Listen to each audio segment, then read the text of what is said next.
Sports Hub headlines. Well, the Red Sox attempted to move Brian Bayo back into a starting role yesterday, and once again, it was a disaster. He allowed 6 runs in the first inning and 8 in all over the first 5 of an 8-2 loss to Baltimore at Fenway Park. Chad Tracy watched Bayo struggle again in a different role. Just a struggle. They hit him hard, and of the innings, that was probably his worst strike-throwing inning. I think we were right around 50%, 21 out of 40. So I got behind in some counts, and they jumped him on some early count stuff and put a big number up there. Sox lose 2 of 3 to the second-to-last place Orioles, and after the game, they sent Bayo down to AAA Worcester. The team has also acquired minor league lefty Joe Lasorza from Pittsburgh for cash. Sox open up a 3-game series at Yankee Stadium tonight, and they got some luck. Aaron Judge is now out until at least August after being diagnosed with a stress fracture of the first rib on his right side. He has already missed the last 3 games. At the Stanley Cup Finals, Carolina scored 3 goals in the third period and then got a Seth Jarvis power play goal, 3:56 into overtime. They beat Las Vegas 4-3 to even that series at a game apiece. Game 3 is in Vegas tomorrow night. Detroit Red Wings captain Dylan Larkin has asked a team for a trade, and Game 2 of the NBA Finals is tonight in San Antonio with the Spurs down 1-0 to the Knicks.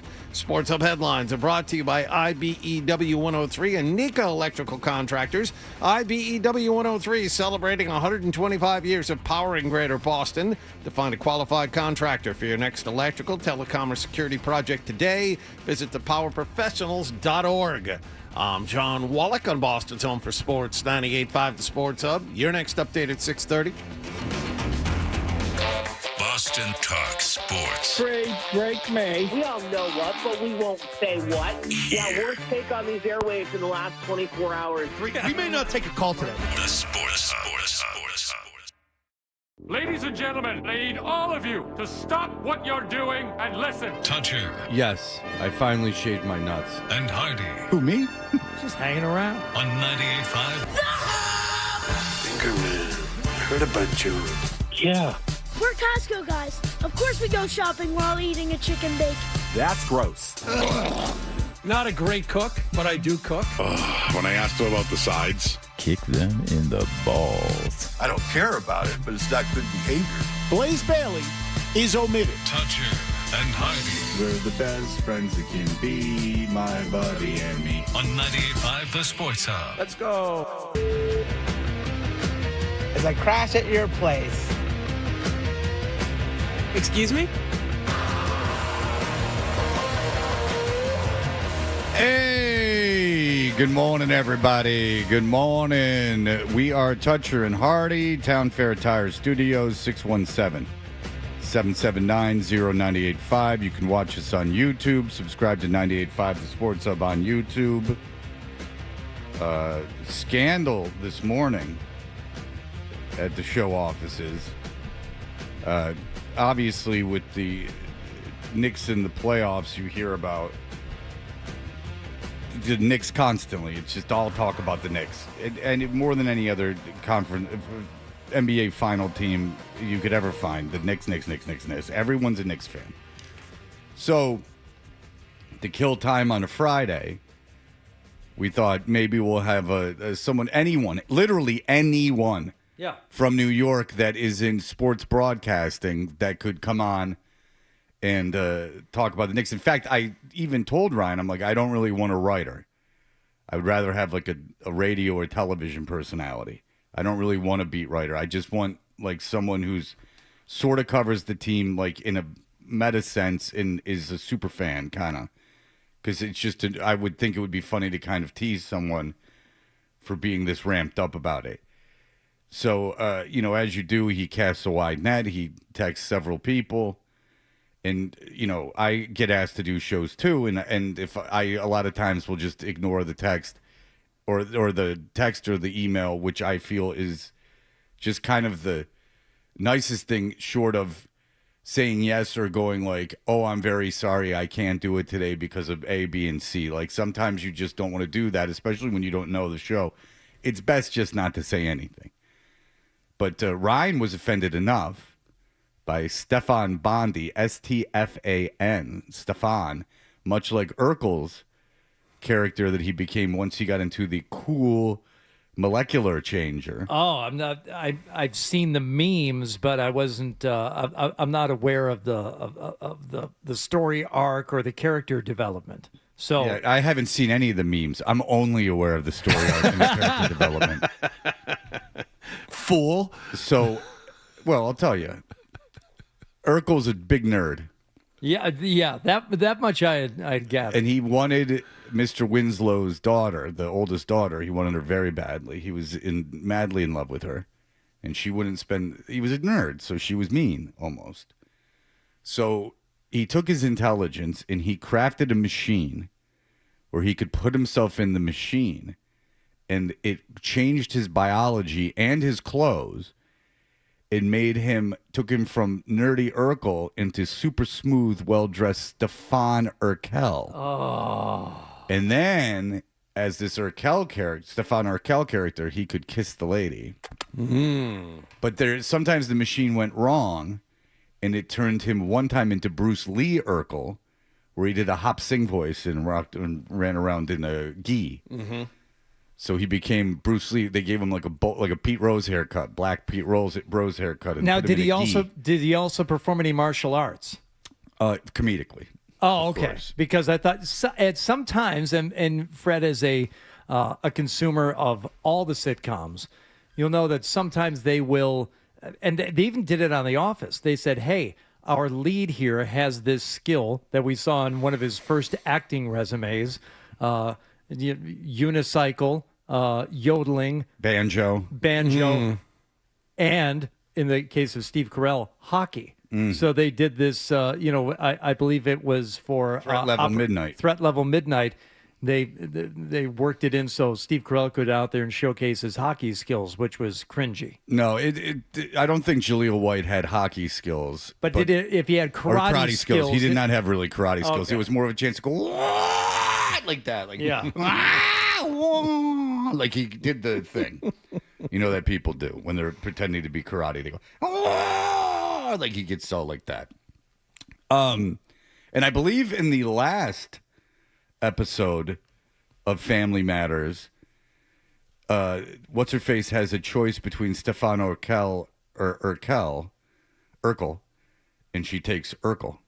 She realizes she's loved Urkel all along. There was an episode in there where he went into space? Am I correct? Yes, Mr. Winslow got thrown into space. Yes, you are correct. Okay. He goes, "Did I do that?" While they're like looking at the Earth from the window.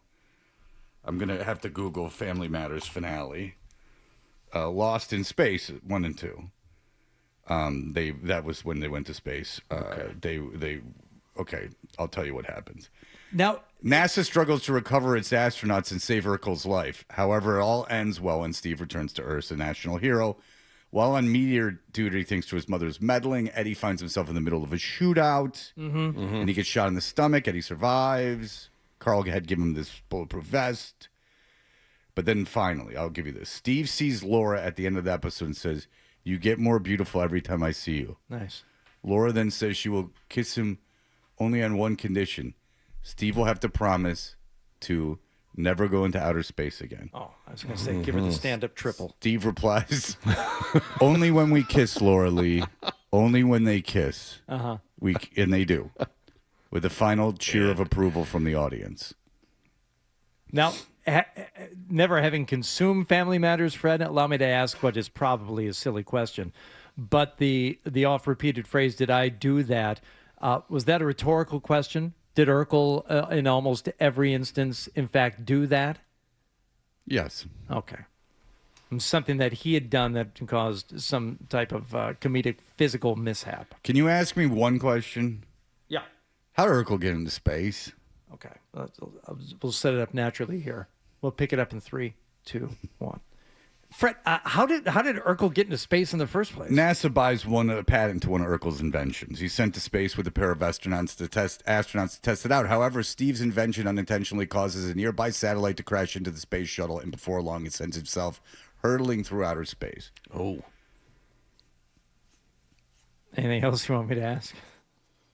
Myra, who was obsessed with Steve and had huge cans, and is Huge better cans. Here, oh, here we go. is better looking than is better looking than Laura. Does anyone know what I'm talking about? About Myra from Family Matters? Anybody? No, you've lost me. She was like very short, but she was like in love with Urkel, like obsessed with him. But she had like giant cans and was like way better looking than Laura. And so Urkel, obsessed with Laura, pushed her away. Yes, I see. And you, the whole time, you're like, Myra! It's almost like they had to put a hot chick in that role. Sure. Because, like, I'm looking at Myra right now. Right on. You wouldn't like that. No, but I understand the appeal. Yeah, to, she's got big old floppers. Myra sneaks on board in an attempt to stop him. Steve angrily tells her that she's embarrassing him and their country. She's escorted out by 2 other astronauts. And then, of course, Steve sneezes and pushes the ignition button, sending them into space. Did he suffer from allergies too? Yeah. This Urkel? Like every weakling, he had allergies. So the reason Stefan came up, it's Stefan, Stefa, or something like that, Fen, Bondi, Stefan Bondi. Mm-hmm. It's just in a long list of names. We reached out to Stefan Bondi. Young, innocent Ryan did. And out of all the people we reached out to who either ignored us and said they couldn't do it, he just said, I'll pass. Which Ryan thought enough to mention, and it sounds very dickish. So I said, give me that phone. And Ryan hands me that phone. Mistake number 1. I was just going to say, the second he did it, I wished he hadn't. Why? He wished he hadn't. Never, ever. If you're a cop, if you're subpoenaed, nothing. You take if you're a witness, you take that phone to the ocean. You never give anyone your phone for any reason. Well, all I did was I wrote, thanks, Fonzie. Because Stefan Bondi had just after Ryan sent him a very nice professional request, asked him to come on the show. He said, I'll pass. And Ryan texted something back, I'm sure, like, no problem whatsoever. Thank you so much for your consideration. Maybe we can do it again sometime. Fred, thinking that wasn't enough, after Ryan had texted that back last night, added this morning, thanks, Fonzie.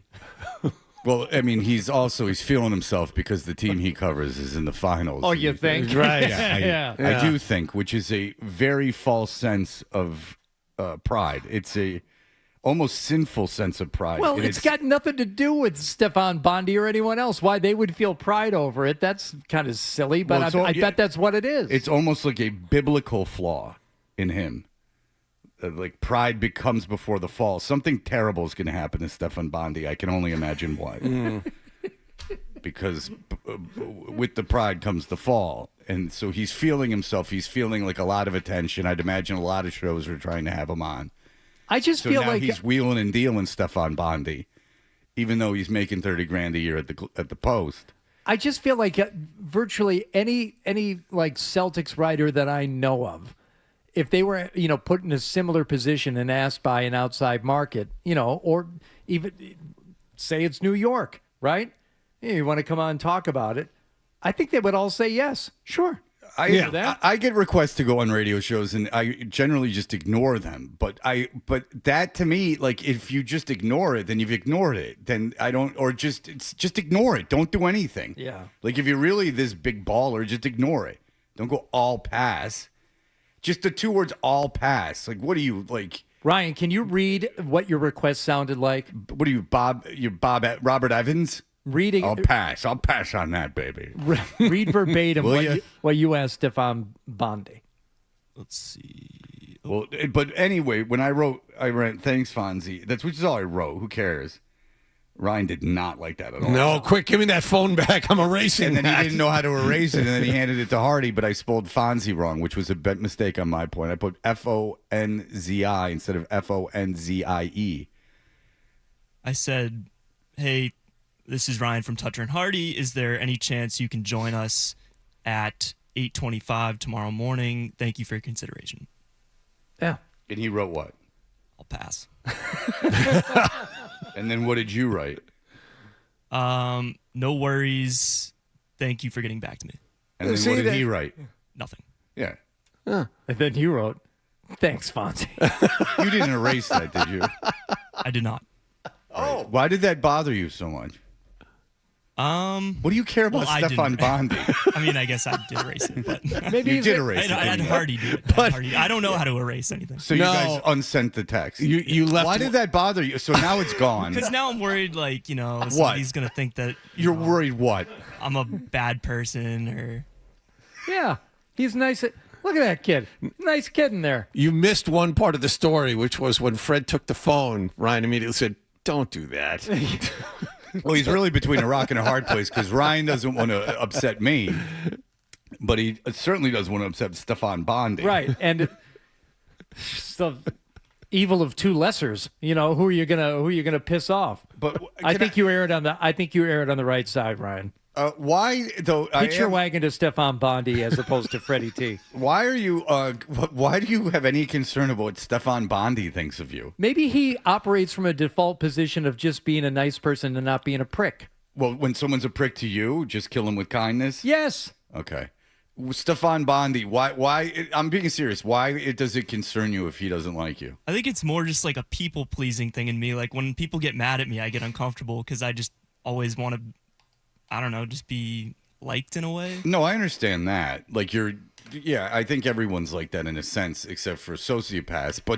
But with like a stranger who's been outwardly rude to you, it's not like I wrote like F you, you mother F, or like that. That would be way over the line. But just kind of that response, like, all right, Fonzie, thanks, Fonzie, is kind of appropriate for the response. Like, I'll pass. Like, you could even put like, all right, Mr. Evans, just to see if you got the reference. He's wheeling in Hollywood, wheeling and dealing stuff on Bondi. Thanks, Joe. Cool. It was a very flippant, cool. But after all, he does write for the New York Post and cover the Knicks as a beat writer. He could be the next Shams. He could be the next Woj. You never know. Well, Shams has got something he don't hair.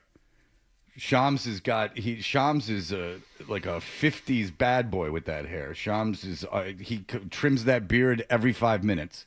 I've never seen any reporter put so much work into their look. Shams comes out with 10 pounds of product like just on his body at all times. I don't know if Stefan Bondi could pull that off. Yeah, you yourself look like you've had a recent beard trim. You better be careful throwing stones around, Freddie. You've underwent. Who's throwing stones? Who said it was bad? I said Shams has something he doesn't, which is a whole head of hair. This guy's bald as a coot. I just looked him up. It just didn't sound overly complimentary when you were saying that he spends that much time on his appearance. That's how you took it, which is kind of from your own. All I did was lay it out. Yeah, I'm dealing with my own stuff. You're dealing with your own stuff. I just said Shams, which is a fact. He comes correct. He comes like with like a T-shirt and like sweet leather jacket, and his hair all pompadoured up, and his beard all like greased up. He does. That's what it's. You take that as an insult. I'm just saying he's all jazzed up. He looks good. Dressed to impress. Not like this Stefan Bondi dickhead. He's a real loser. Making my boy Ryan feel bad. That's why you got to take Ryan's phone and do it for him. I'll pass, pipsqueak. Wow. Jesus.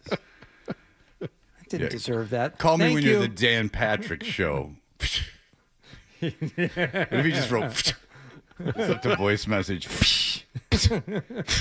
Yeah. But seriously, what a dick! But just you ignore it. You just ignore the message because no one's counting on you. They're just asking, so you just ignore it. And then what most people will assume is that you didn't see it or something, or you forgot about it, which is generally the case when you ignore an email or a text message. Is generally you saw it, didn't have a chance to get back to it, or waited till later and then forgot about it. But I think that any producer would tell you, you either want, I'm sorry, I can't do it. Could we do it at another date? Meaning that they're still available as a guest. They want to do it. They just can't do it that day. Or them just to ignore it. Unless it's like 2 or 3 times you've asked them for something different and they've ignored it all those 3 times, then you just assume that they don't want to talk to you anymore. But ignoring a random request that from someone you don't really talk to, I think is preferable over all pass. And without explanation. And one thing that got brought up that I'm pretty sure this is not the case. Did we have him on before? I don't think we've ever had him on, number one. Is there a possibility that, we had this guy on and then we goofed on him afterward, or we ripped apart one of his articles? No, I don't think so. No, but then have some balls, and if we did, just go. No, you guys were a dick to me last time. Yeah, you guys were dicks. Yeah. Even stuff that I don't want to do, Fred, number one, ignoring it is probably the easiest way to go. But stuff that there's like no way I'm doing that. I'll just say, thank you for the asking, but I can't. And throwing a tiny little white lie at the end of it. I'm unable to. Yeah. Well, it's certainly preferable to all pass. Yeah, the missive from on high is the problem here. And it wouldn't bother me so much. Yeah, I know. Pass. If it wasn't just someone feeling themselves hard pass over. Might as well have said that. Yeah, hard pass. Seriously, I'll pass. That's what it sounds like. All right, didn't mean to get in your way while you sit in the press box in San Antonio like a real rock star. In fairness, on January 27th, he did the Michael Kay show. Oh, well. Okay. That's not even on the radio anymore. Oh. It's a show. But it's not his fault. Well, it's a show, but it's just not on the radio. I believe that station went off the radio and went internet only. Oh. And Michael Kay is a very talented broadcaster. So maybe Stefan Bondi is feeling a little bit of that is on him.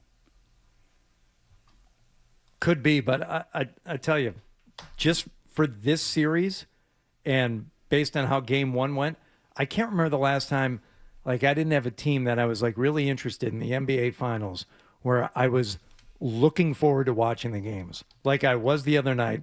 That's what I plan on doing tonight. Sitting down and watching. If you would have told me 3 years ago, you're going to be really invested in watching Knicks Spurs. Why? Mm-hmm. Who cares? Yeah. I care. Mm-hmm.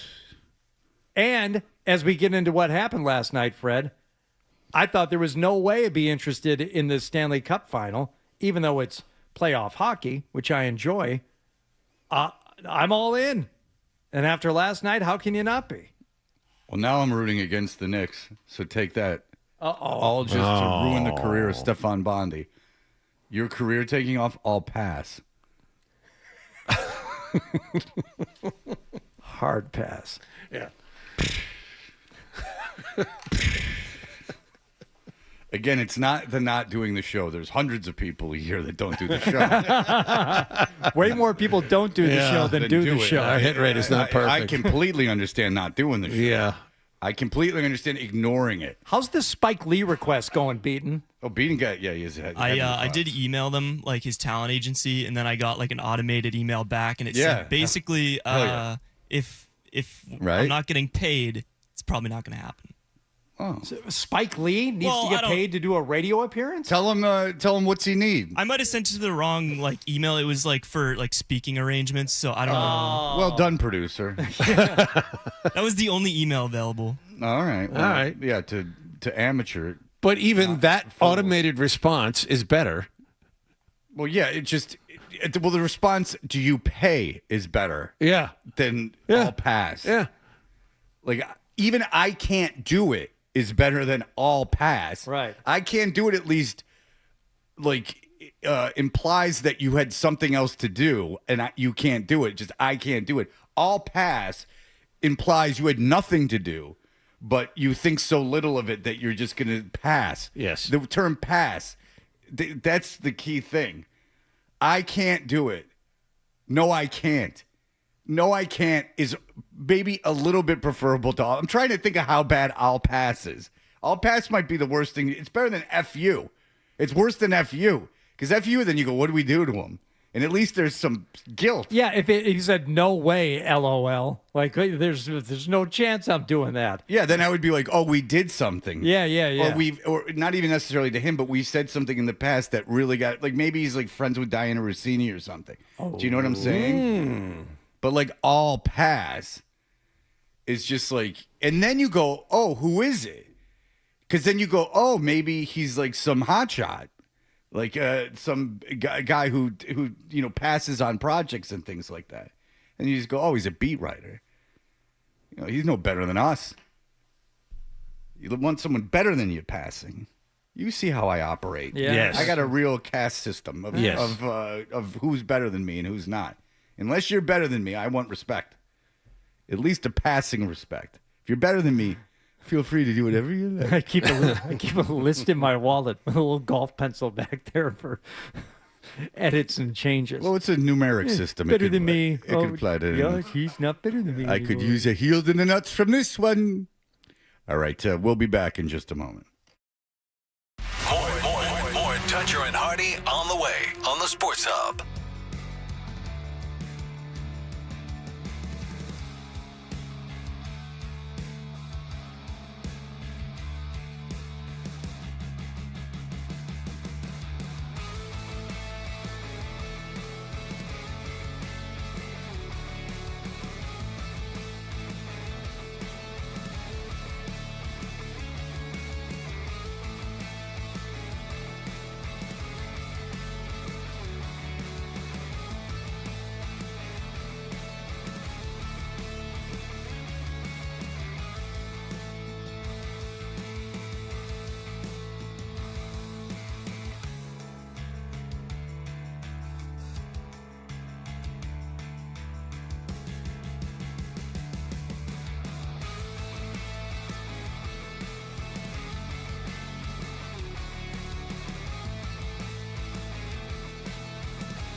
Did you catch the game last night?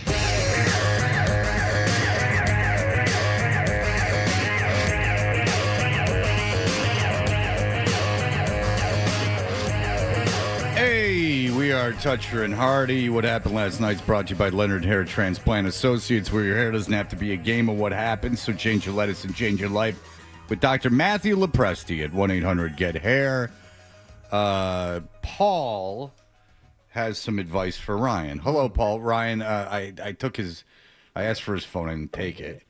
And I told Stefan Bondi, who, when Ryan asked him very nicely if he'd do the show, said, "I'll pass," instead of just ignoring it like a gentleman. I just wrote "Thanks, Fonzie," which sent Ryan into a tailspin, and Hardy had to save the day for him.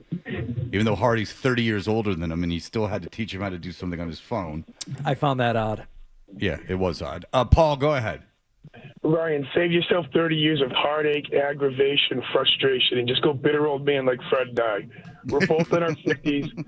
We've done this for 30 years. People disrespect you, just cut them off immediately.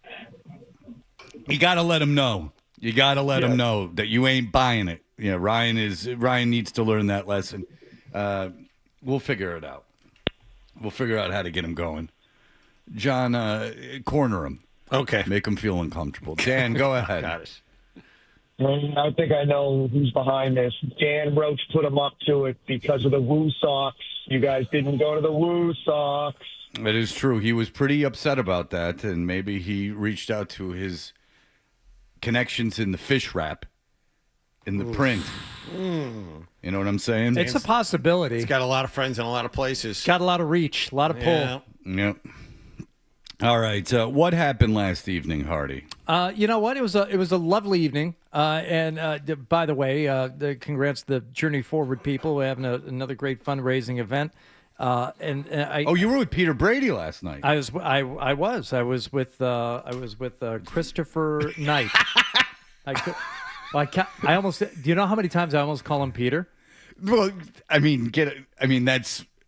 knows that. Yeah. He's not completely his career for his entire life. Here's something weird. Some guy came up to me. He goes, Peter. I said, what? He goes, are you? I said, no. You don't even look. I look nothing like Peter him. Brady. Oh my God. He's over there. His name is Chris. Oh, okay. Maybe your voice was cracking when you did the auction. You know what? Credit to Sarge, who was the MC of the night. Right. And the DJ last night. When Chris and I got done doing the live auction, they played Time for Change. Oh, you probably like that. Yeah, I'm sure it's never happened to him before. Yeah, but, that's probably, no one's put two and two together. Yeah. But I got home and I'm like, normally this is like unwinding time, getting ready for bed. But you know what I'll do? I'll turn on the hockey game. Yeah, it's 2-0. Figure Carolina's going to win this thing.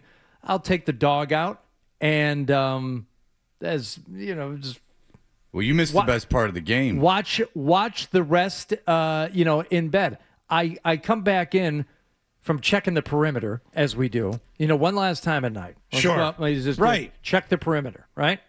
I come back into the house to this. Vegas wins the draw, but it'll deflect right to Frederick Anderson. He'll settle it down. Kane's cleared out. Will Carrier into the zone. Drop Jankowski. He scores!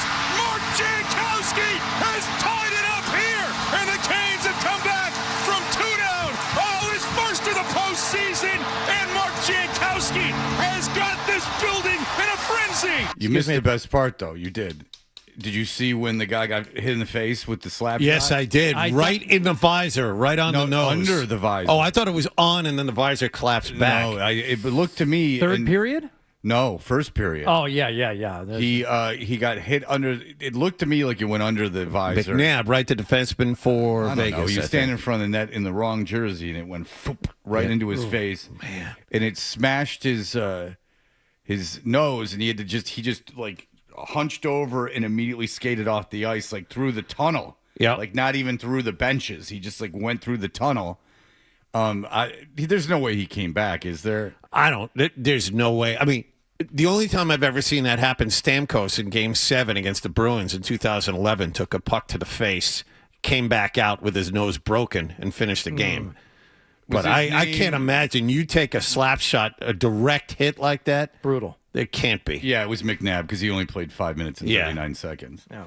So, but I will tell you, I don't care who wins this thing at all. I was watching it. Are you not invested just by the level of play? I mean, number one, Vegas becomes the first team, I think, ever, or at least after 50 years, to be down multiple goals on the road in the opening game of a Stanley Cup final to come back to win the thing, right? Which they've kind of been, playing with house money forever this season. Getting a new coach with 8 games left in the regular season. Then they have a 2-0 lead with 10 minutes to go in the third period last night. Crazy. So they're up 2-0 against this incredibly loud building, and the Hurricanes come back. So this is where I thought I couldn't go to bed. I couldn't stop watching this thing. Vegas thinks they scored the go-ahead goal, but it is called off in the noise and everything. One of the officials said something about goalie interference. Okay? Mm-hmm. Tortorella hears this, loses his mind. Of course. Challenges. Yep. Loses the challenge. So now you got to kill off the penalty. Svechnikov with it. Back here. Gostisbehere, he scores! There's a ghost sighting on the power play, and it puts Carolina up 3-2. Carolina up 3-2. Now, unable to stay out of the penalty box, Carolina. Interference call. So Vegas goes on the power play. Power play expires, but just barely. So they've got the extra skater, but they also have the goalie pulled at this point. Penalty time release. Blake out of the box. It's now 6-on-5. Marner closing. Works to the slot. He shoots. Knocked out. They score! Mark Stone!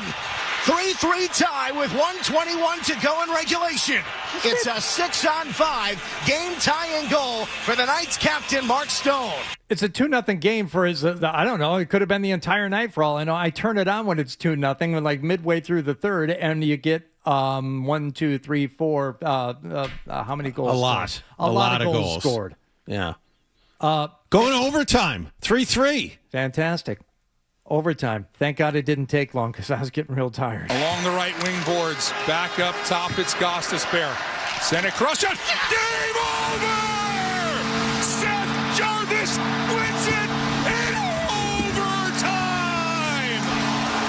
Maybe the most famous one-timer in Hurricanes history. Well, I don't know about that. In 100 years, the Carolina Hurricanes have been playing hockey. Yeah. You better be careful before you make a statement like that. I mean, think of old Slippery Pete. He could really one time it with the best of them. Remember when he did that in the old-fashioned jug match of 1917? When they were playing them for the jug of moonshine. Yeah. So there you go. We got the Stanley Cup final tied at a game apiece after Carolina takes care of home ice in Game 2, 4-3 overtime. Yeah. Carolina how got they invented hockey. It was out of necessity. It was Canadian bootlegging. Yeah. Just like NASCAR. It was because they were bootlegging. They had to skate over them lakes with the alcohol. All right, go ahead, John. I was just going to say it was a power play goal. I hate power plays in overtime, but they kind of forced it. It was an obvious trip to put them on the power play. Unfortunately for Vegas, but more to your point, great series so far. Good storylines, the whole thing. What are the good storylines? Well, Tortorella's a good storyline. Carolina has had a history of flopping at this point of the playoffs. Carolina does nothing but lose once they make it to the conference finals. Conference finals. What are they? Lost 12 straight conference finals games in a row. Yeah, it was. I mean, it is at the very least for the casual fan interesting. I would disagree. I think I got nothing. I don't care at all about either of these franchises. And then every Carolina win, a Hartford Whalers fan slowly dies again. No, this could have been our team. I'm not from here, so I don't really have any allegiance to the Strike Hartford up the brass bonanza beaten. That's what we need. Right. Every time Carolina scores a goal. But also, I mean, I only have the tiniest of investment in this just because I've been to a handful of Golden Knights games, and A buddy of mine has tickets out there, and we were out there in March and to get a chance to see Goshen and everything was great. But that was a dead ass team that I saw. Yeah, and without throwing anyone under the bus, I wasn't alone in that sentiment. Okay, people around the organization they just can't really find it. They can't get it going. Gosher. Well, I mean, Gosher would have told you. I'm sure he probably said it on the air. It's they really can't find it. Boy, did they find it. John Tortorella. 8 games left in the regular season. And he comes in, hired gun. If I'm Tortorella, I was thinking about what you said yesterday. If I'm Tortorella, do I want to sign that contract extension they're going to inevitably offer him after the season is over? No, I want to be a hired gun, and I just want to collect Stanley Cups. I'm not kidding. You win this cup, and you don't take a full-time. You don't take the job there. You just sit back and poach. And wait for someone else to get canned and then swoop in and be the hero again. Yeah, you'd be like, what's his face? The guy that coached the Red Wings to all those titles. Scotty Bowman? You'd be like the new Scotty Bowman. Like, you just become, you'd have more Stanley Cups than anyone else. From what I saw last night, though, this was much better hockey than Game 1. I mean, this was a bit of a textbook. Watching, and by the way, I think it was Vegas that was shot that they didn't get any shots on goal during their power play opportunities last night, John, up until that last one. I think they got one on goal and then they got one on goal and then they scored after the power play had expired. So I think that was 4 power plays for Vegas last night. They ended up getting 1 shot on goal. All right. Well, McNabb did get hit in the face. I'm looking at it right now. Still a photo of it. Did not hit him in the visor, so he's in bad shape. Hit him in the mouth, it looked like. Ugh. So he's probably missing a lot of teeth. 87-mile-an-hour slap shot. All right, we'll be back in just a moment.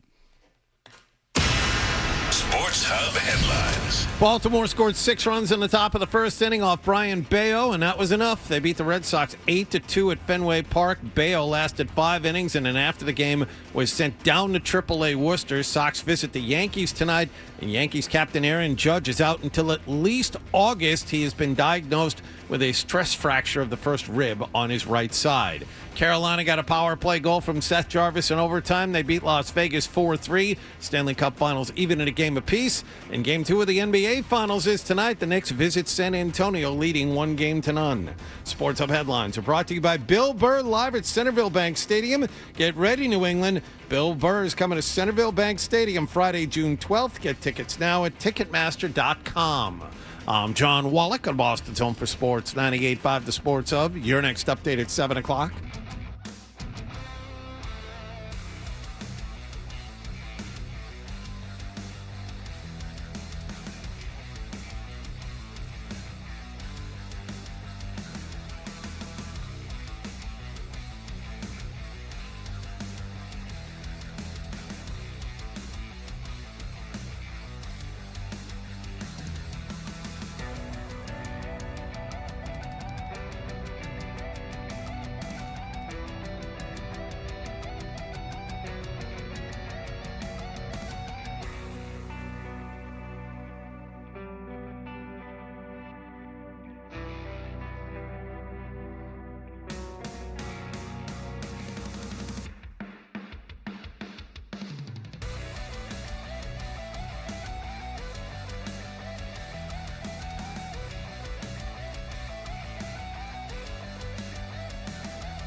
YYKYK, which obviously YD. Okay? Toucher and Hardy, mornings on the Sports Zone. Yesterday, sir. Red Sox, Orioles yesterday. Brian Bayo on the mound. Let's get some first inning action Well, here. before we do, let's recall 3 weeks ago when the possibility of Mike Trout coming to town was brought up, and people were speculating maybe Brian Bayo would be involved in the deal. And one of our co-hosts here, John Wallach, said, you can't trade Bayo. You can't trade young pitching. Mm-hmm. Go ahead. That's fine. Can I give my counter argument now, or you want to wait until There's afterwards? no counter argument. There is, but that's fine. Go ahead. You go first. Line shot, left center field, down for a hit. Coming around, here comes Ward. The throw comes into third as the run scores. And 1-0 Baltimore on a base hit by Rutschman. Okay, so whatever. You're going to give up a run in the first inning. It's going to happen. He had to start a game. What do you expect him to do? Yeah, and all right, we're still in the first inning here, but I believe this is an 0-2 count, so you'll get out of it. Here's the 0-2. Swinging a high fly ball, very high to left field. Duran backing up, and that is going to be off the wall. 1 run, 2 runs, 3 runs scored. And the Red Sox down a ton early, 5-0. And Bayo again has an absolutely disastrous first inning. Wait for it. Mayo touching the wall, and he cleans him off for a 3-run double. What can you say? Hey. I know, Lou. Sucked. Lou, nice job. It's not good. I was waiting for Lou's like, what do you want? I'm not helping you. You're good. He shouldn't be starting a game. Isn't it painfully obvious at this point? Well, on the bright side. No, go ahead. Yeah, well, after the game, stop with this me in the bullpen, says Brian Bayo. Yeah, first of all, just stop talking about bullpen and starting games. I've always been a starter, and when I've been successful as a starter, no one asks a question whether I have to be in the bullpen or starting games. So just starting from there, just stop that. Okay. Well, So that's they said, through his translator. They said, okay, we'll stop it all together. How about if you just go don't pitch? I'm just like, the numbers are the numbers. I mean, you can't walk through life not being asked. He was sent to Worcester, by the way. Yes, after the game. Yes. Yeah. Just so all right, we won't even talk about it anymore. You can go out to the Woo Sox. With Danny Roach. This was not the only bad point of the night. Apparently, there were some poor challenges made. First and third with 2 outs. And in there for a strike. 1-2. Challenge. Batter's challenge to call a strike. Lou, what are you challenging this for? Call confirmed. Sure is. Shaking his head. Yeah. Wow. So the Red Sox with 1 left. It was a meaty strike. Yeah, it was. The Red Sox, and they harp on this on the TV broadcast all the time. The Red Sox are one of the worst teams in the league with this challenge thing. Like bottom 5, if not the worst. I don't know if they have a different TV feed than anyone else, or the batters just have there's no lousy time. eyes or whatever it is. There's no time for the TV feed. They've got to do it immediately. I don't think that they get anything from the dugout on that. But at least from what I've seen, they're just immediately making that decision. Narvaez catching or the batters, no one has a good enough eye to judge this thing. All right, what's your counter argument? Brian Bayo as a reliever, bulk guy, very good. I looked it up. He's given up 2 earned runs in his last 23 innings in that bulk role. For some reason, he can't pitch the first inning. This is a guy who had an ERA of about 3 entering September of last year. He can do it. No, he can't. He's in Worcester. You should have traded him. You said you wouldn't trade him. Because I thought as a young pitcher who I saw last year with skill, I think there's still talent there. Well, you wouldn't want to move that, though, for a piece. A young pitcher who is talented on a team-friendly contract, I don't think you give up on that. He hasn't pitched well. He's in Worcester for a reason. He's got an ERA of over 6. He's not a kid, and he's in Worcester. He's 27 years old. John, I don't watch it as closely as you, I kind of, more like anecdotally watched Brian Bale last year. I couldn't stand when he pitched. There are too many balls. He puts too many guys on base. He was the guy who got the start in the second game against the Yankees, right? Yes. You knew going in, there's no chance. So if somebody were actually to want that guy, and I don't have the stats to back it up, I just know what I saw when I watched him pitch. And, you see what happens in a spot when he gets thrown in like that. You don't give up long relief. You absolutely give up that guy. No, you don't. Not long relievers. You can't give up a guy to really eat up innings in a loss. You can't throw that out the window. The second inning, Fred, not the fifth when it's 8-0. They need an opener for him, and they can't use an opener, so he can't pitch during the day. He can't open games. He's a long reliever. I'm saying that this is a recent development. He has shown talent. It's more than funny. It's more funny than anything else. I mean, it's just a bad timing on your part. You said you wouldn't trade Bayo and busted your balls. Don't try to defend it. Okay. He's got close to a 6.5 ERA. He's in Worcester. There's no defending it. It's just, but it's not your fault. It's just the way I'm just busting your balls. How are you going to know he was going to fall apart?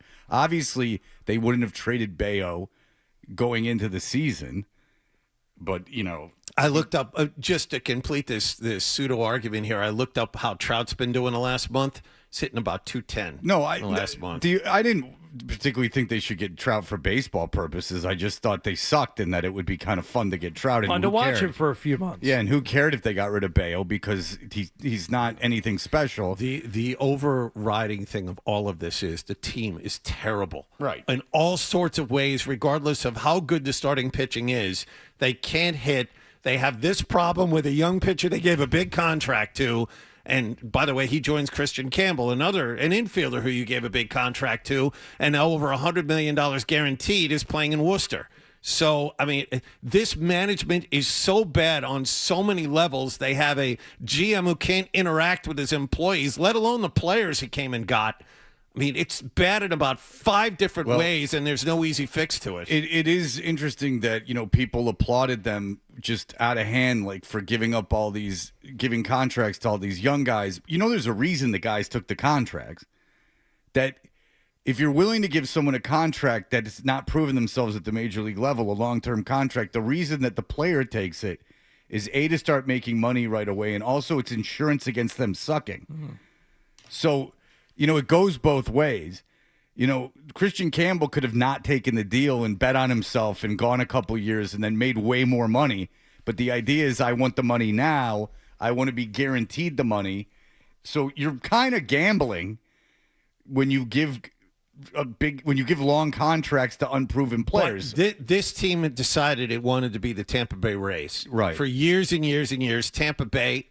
Well, the Wander Franco contract was a disaster, but that's on them. For years and years, they gave big contracts to young players who performed well, and that fit their budget. And the Red Sox went, "Oh, here's a way to save money. Let's do it this way." Well, here's the other side of it. Yeah, right. When you're not giving a big contract to a guy in his prime that's proven himself for years and is healthy, you're giving a contract to unproven players. Yes, there is a huge downside to that. And it's really almost amazing how little they've hit on these guys. It's too early to say anything about Meyer. Who knows? He might end up being okay. But Campbell and Bayo certainly they haven't given. That's the thing. They hadn't given the contract. Oh, they haven't given it to Meyer. I apologize. They haven't given it to him. I mean Anthony. Yes, Anthony. I mean, I assume Anthony will be good. But if they had their way, they would have signed Casas. Remember that? They went to Casas, and he said no because it wasn't enough money for him. I mean, they have made so many mistakes. It's staggering how bad this team is. It is. It is staggering. It's staggering. And what's the funniest thing about it, which is actually funny, is how arrogant they were about the methodology, and how certain they were that they were right. Well, maybe it's time, as we heard recently, that Craig Breslow, instead of just analyzing the players, they need to start analyzing the analysis. They really need to take a look at their models, and they need to, they need to analyze the models. They'd have to reboot. They'd have to press the button to reboot. If you're getting rid of human error through data, when the data doesn't work, get rid of the data. Like, there's no gray area. Different data. You're wrong. Yeah. Different data. Yeah. Or find other guys to make new data that works. But your data is way off. If I'm using a formula to figure out something and the formula is giving me the wrong answer, That ain't a good formula. All right, we'll be back in just a moment. You're listening to Toucher and Hardy on the Sports Hub.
Beetle, Felger and Maz, the Bruins, the Celtics, the Pats, the Revolution. This is Boston's home for sports. WBC FM at HD Boston, 98.5, the Sports Hub, a Beasley Media Group station.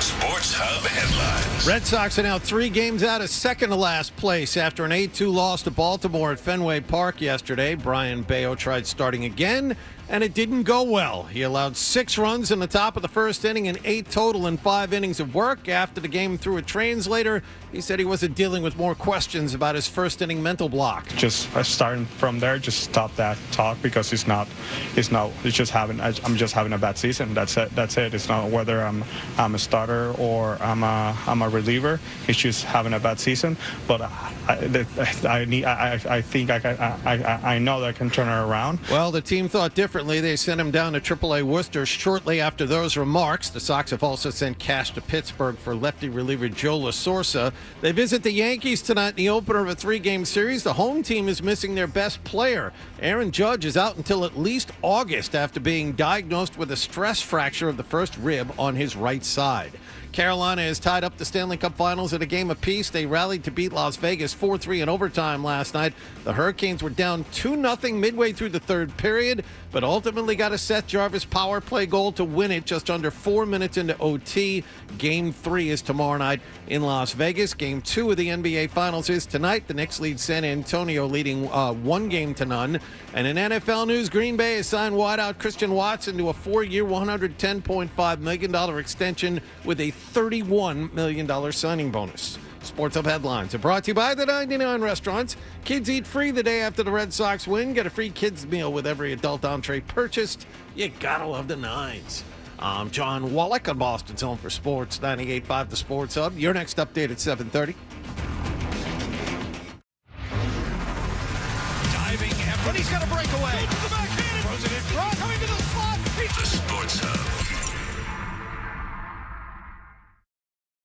Big show on the way. Need a little help getting started in the morning? It's very dangerous. They've got the experts. So, no. Toucher and Hardy. No. On the Sports Hub. There are a lot of examples of AFC teams who push their chips further into the middle of the table. And until the A.J. Brown trade was complete, for me, the Patriots team didn't feel decidedly different than the one that walked off the field last season. We are Toucher and Hardy. Good morning. I need a little more jazz this early in the morning. A little more not so unsteady. I need crank up the New Jack Swing. I need something at least that's moving a little bit to get out of a break. Because you play like a dull guy into this. You guys are still working out the kinks with Ryan back there, huh? No. This is a song Adam used to play too, but I'm using this is Jay Dilla. Yeah, of course Adam played this. This is like off Donuts, which Adam has to like. He's contractually obligated. Bert Breer from the MMQB is here. Bert, people often ask you to. I see you do Rich Eisen. I see that you do Dan Patrick. People ask you to do their shows often, don't they? Yeah. Okay. Do you ever just go all pass? Yeah, I mean, you say all pass. You text that back to whoever asks you those words. I'd say more often I ignore it. Yes. Yeah. Okay, so ignoring is correct. Ignoring is what I do too. But we asked this Stefan Bondi, which is not just him. The only charge that I had to Ryan was, if you get a chance to fill a break sometime this week, and we need a guest, just get someone on from New York. I don't. He's a Knicks guy, right? Yes, and I'm like, I don't even want a Knicks guy. I don't want a beat writer. Like, what I would ideally want is someone from the radio in New York to come on, because I just want an example of how idiotically passionate that fan base is being. And that there is... Don't you think some of it's performative and phony? It's entirely performative, because I heard someone calling the Mad Dog and they go, the Knicks are the most popular team in New York. And then Mad Dog goes, that's cute. Why don't you look at the ratings for the Yankees, Mets, Jets, and Giants, and then tell me a regular season Knicks game versus a regular season game for all those teams? You cannot compare it. Yeah, the Knicks fans are louder than all of those other fan bases. Yeah, when but they're in the smaller. finals or in the conference finals. Yeah, no, they're not. I mean, they didn't do anything for 20 years, 30 years. And the celebrity thing is really, it's like gotten to Laker levels of fake. Well, we talked about yesterday, you know why they do that so publicly is because the courtside seats are not only given out in terms of your fame, but in terms of your interest in the Knicks. So how do they measure that? It's Twitter, like your engagement with the Knicks. So one could argue that Ben Stiller's fandom on Twitter is a direct result of trying to get the attention of the people that give out the courtside seats to Knicks games. That's interesting. So, like, that was in the New York Times, by the way. He's actually publicly campaigning for tickets. Yes. That. Like, so, do you know what stuck out to me about the game the other night? Watching it was like you saw those pockets of Knicks fans in San Antonio. Yeah. I mean, shame on the people in that arena for letting that happen. Like you should not let that, like the way that those people were the Knicks fans were so over the top. Like, now I'm not advocating vigilante justice, but I don't think that would be that would happen here. Well, that's $5,000 to get into the game. I don't know if that's the place that's going to start regulating fan behavior. But don't you agree, though? Like, that wouldn't happen here. Knicks fans come to Boston a lot. Yeah, but I mean, like, would you have that, like, pub? But yes, it happened. The behavior. It happened. It happened last year. I'm saying not I'm saying the actual behavior. It happened, and I'm telling you, last year it happened. After they won game 2, remember, Knicks in 4, right behind the basket. But it jumped out to me, like, how, like, during the game, not at the end, like when the we're putting a lot of qualifiers. They're obnoxious. They were at TD Garden last year in the second round of the playoffs. Anyway, I understand what you're saying, but but this Stefan Bondi, real piece of crap, right? With this all pass nonsense. No, by the way, that was his text. Yeah. We asked like 20 all people. Pass? Yeah, he just goes all pass. That's it. Period. That was it. No other text. It's such a dick thing. Can I see it? It's really bugging me. Yeah, Beaton's got it on his phone. But be careful. Beaton gets sore if you start texting the guy from his phone. Well, then so Fred takes it, goes, give me your phone. And so Beaton, like an idiot, post it. Hands Fred his phone, right? After the guy said, I'll pass, Ryan texted him back last night. Thanks anyway. Ryan said he felt bad. Ryan felt bad enough about it that he mentioned how it made him feel bad. Yes. So go ahead. But Ryan had already texted him back. Thank you anyway, and thank you for your response. Fred says, "Let me see it," and he grabs Ryan's phone this morning, and then adds right underneath that. Is it okay, or did you say thanks? No, I said thanks. He said thanks, Fonzie. Yeah. Give Ryan credit. The second he gave Fred his phone, he understood his mistake and goes, don't do that. An hour ago, Hardy was on my side. It's funny how the presence of Bert has changed his opinion No, on him. I just think I'm playing it up for Bert so that he'll get a tickle out of it. Yeah. And then I would not respond that way. Maybe I would either ignore, or because I do get a lot of requests that I can't do because I can't just be on other people's shows nonstop. Well, we know you ignore requests all the time. You ignore texts from Ryan. Or I'll say I have something, I have a conflict or whatever. But all passes. I mean, I guess you kind of got to respect it, and that no, it's being a dick. Yeah. No, you guys should post it though and see what sort of reaction. It's like passive aggressive nonsense. But just post it without any comment on it. It's just I ignore things too, and that's the way to go. It's true. You ignore or explain. Yeah. You don't say all pass. Like, all right, dude, you're a beat writer for a newspaper for a basketball team. Like, let's relax. This is his moment in the sun, though, isn't it? And that's what bugs me is that it's like so his moment in the sun, and it's like, is it now? Like, huh? Okay, there, Charlie. Which again goes Fonzie. It's like, all right, Fonzie, you feeling pretty cool? You wrapping that jukebox with your wrist? Like, relax. The team you cover is in the finals. You didn't do. Got a little pep in his step walking in the arena tonight. A little unearned confidence there, pal.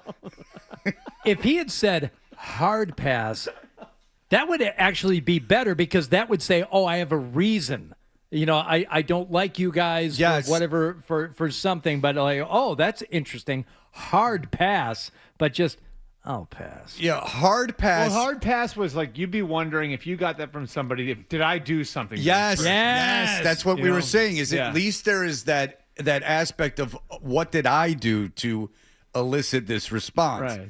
All pass is like you're beneath. Your show is now beneath. Exactly right. And it's exactly just, right. It's just such an odd sentiment because then I went, "Who is it?" And he goes, "Stefan Bondi," and I'm like, "Pam Bondi's cousin?" I'm like, "I don't know who this is," which then gets my hairs up because if I don't know who it is, again, we are to this "you are not better than me" thing. If you said it's like Mad Dog or like Stephen A. Smith, and then you go, okay. Like, they're like a big famous guy. Like, I understand. But the guy from the Post, half of it's AI. I mean, they write about me in the Post. It's what a loser newspaper. And I don't think anyone does. I think it's AI that just takes stories from awful announcing. But anyway, it did bug me. Oh, pass, would you? And everyone's nailing it. It's that, like, my moment in the sun. Like, even if he said... I'm really busy. I'm really busy. Like, sorry, okay. it's a tough week for me. I've got a lot going on. Or ignore it. Right. Don't say anything. Everyone else ignored it. We don't have anyone. But everyone else ignored it. Or just say, I can't. I can't is fine. I can't. It means you can't do it. All pass means you could do it, and you're choosing not to. Correct. Boy, what a dick. It's almost like there's something wrong with him. Now it's getting to me. I'm on Isn't his it Twitter fascinating? now. Yeah. Isn't that fascinating? Like he has such lack of social graces. Well, it's fascinating that you continue to get more bothered You'd by almost it. hope that but you would hope like that would be the case though. It's just like that he lacks the social graces rather than it's just this unearned arrogance, right? Yeah. Yes. An unearned arrogance also is like a flaw of your brain. Like it's still. I mean, that's what every comedic character from Michael Scott on is that kind of unearned arrogance. I mean, it's one of the funnier human conditions. I mean, there's nothing more absurd and buffoonish than unearned arrogance. Right. I mean, it's a real problem. Now, it can be great for you and your friends observing, but unearned arrogance is that's how I think. That was my immediate thought, like hearing the all pass thing when you guys first brought it up was unearned arrogance. Right. Yeah. All right. So go ahead. Do you want to get into this AJ Brown thing with Albert right here? Yeah, we have an actual trade to talk about. Yes, instead of a fake one that you have to speculate on that you knew was going to happen anyway. For 3 freaking months. I want to ask you about this story about him leaking stories to Philadelphia. But if you have thoughts on the actual trade itself and when it came down, we can begin there. This seemed to be something that was just inevitable, and for when the only thing that kind of surprised me was how quickly it took place on Monday. It's like once they had the availability and that June 1st date rolled around, they're like, "Yep, here it is. It's done." I mean, they got 2 weeks left in their off-season program. Like, I never understood the whole. Well, like. They need to make it look they weren't breaking any rules by talking about it beforehand. There was nothing that was stopping them. I mean, they by rule, the Eagles could have given AJ Brown permission to come up here and take a physical a month ago if they had wanted to. Like all of those details, there's no rules preventing them from working the trade out. You guys saw it with the Myles Garrett thing too, how quickly that went down. It's June 1st. It's just a bookkeeping thing, like that if you execute the deal after June 1st, then it allows you to move the cap damage to 2027. So, I mean, the framework of this thing's been in place for a couple months now. And, it was really, like we've talked about the last couple of weeks, a matter of the train staying on the tracks and nothing happening somewhere else that would provoke another team to go over the top to steal them away from the Patriots. What is the incentive on Philadelphia's end for coming to an agreement that early and not, taking the temperature of the league? Well, the way they handled it, so obviously June 1st isn't ideal for anybody because if you could get a pick this year, maybe you'd want one of those picks to come this year. So you can't do that if you wait till June 1st. And it's a result, obviously, of your salary cap situation. But the Eagles were able to use it to their advantage just in that, again, like something could happen somewhere else. We had an example of that with Rashee Rice. Someone could get hurt somewhere else. Someone could go into OTAs and not like the receiver situation as much once the guys get on the field. So there are a million things that can happen. The motivation for the Eagles and the Patriots to do a deal early and, to start working on this in March was for planning, okay. And if you can see it in the way they built their teams, like the Patriots had a very clear hole there for a number one receiver. Every piece that they have from a skill position standpoint is a complementary piece. Meanwhile, the Eagles, you have Devontae Smith, who you could argue was their number one last year. They trade up to get Mekhi Lemon in the first round of the draft. The Patriots, by the way, didn't draft a receiver at all. First round, seventh round, anywhere in between. They traded for Dontavian Wicks. They brought in Hollywood Brown on a 1-year contract. The Eagles almost don't have a place for A.J. Brown anymore. So doing the deal early, Fred, the incentive on it is that it allows you to plan out everything else, which both teams did. Go ahead, John. Was there ever a time, other than the Rams, was there ever a time that Howie Roseman talked to another team about dealing A.J. Brown? He called. They talked to, again, the Bills, the Chiefs, the Chargers. Any of those conversations happened in the last 3 weeks leading up to this June 1st Not deadline? that I know of. Okay. I think this was still just let's see if somebody else comes along. And look, it worked for the Patriots too, because, if you don't have that deal pushed across, A.J. Brown could have gotten hurt working out. You know what I mean? And that's the risk on the Eagles side. The risk on the Patriots side, of course, I'm waiting, is that somebody else comes along and there's a material change in a receiver situation, somebody else, and somebody comes in and steals them from you. That's the Patriots risk. The Eagles risk is A.J. Brown gets hurt working out in Texas, and now you can't trade him. So I think for both sides there was some risk involved. What did you make of the return when you heard it? By the way, I got to give you a lot of credit first. I forgot to do this. Bert, not only on our show, but I've seen clips of other shows. Before I get to the A.J. Brown thing, I just don't want to forget this. This is regarding the Myles Garrett trade. I'm sorry to pivot, but I do want to give Bert credit before I forget. Bert on this show and others was talking about how when the Rams got Ty Simpson, it was the opposite of what people were saying. People were saying, how could you not go all in on this year? Why would you use that higher first-round pick on a player that you're not going to use this year? And Bert said, no. And he obviously had talked to people, which makes it better. We took Ty Simpson precisely so we can go all in this year, given that they got their quarterback of the future. Now they can start trading away future assets and make a move like the Myles Garrett move. Yep, and I just had a story that went up on the site. They've been working on this for 3 months, and they've been talking. I think they had a good feeling at the draft that they were getting Myles Garrett. And it was, not close to done, but they were very much working on getting Myles Garrett back then, which I may or may not have had an idea of. So. Oh, Bernie. Saving it in his back pocket for a rainy day.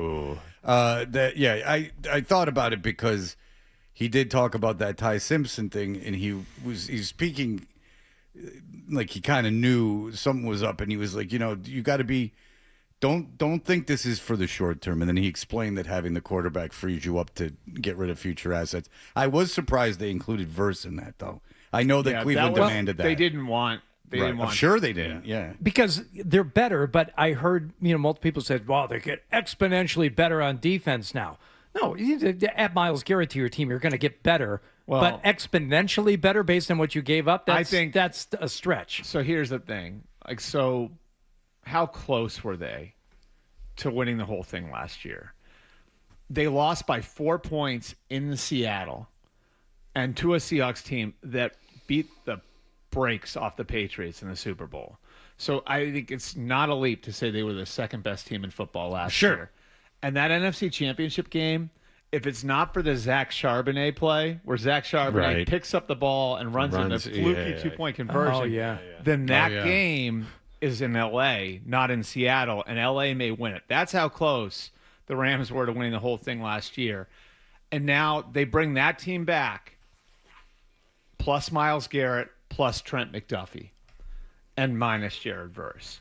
I think they're better than they. And now, again, it's on paper, so you don't know, but like it feels to me like if you believe that things in the playoffs are won on the margins, well, then this team has gotten quite a bit better. Very, very quickly, do you think the result would have been really any different had the Patriots played the Rams in the Super Bowl? The Rams would have beaten them worse handily. I think it would have been the same sort of thing. I think it kind of would have been the same. I think it would have been the same. They lost thing. by over I think 2 it would, touchdowns. I think the game would have maybe looked a little different. Yeah.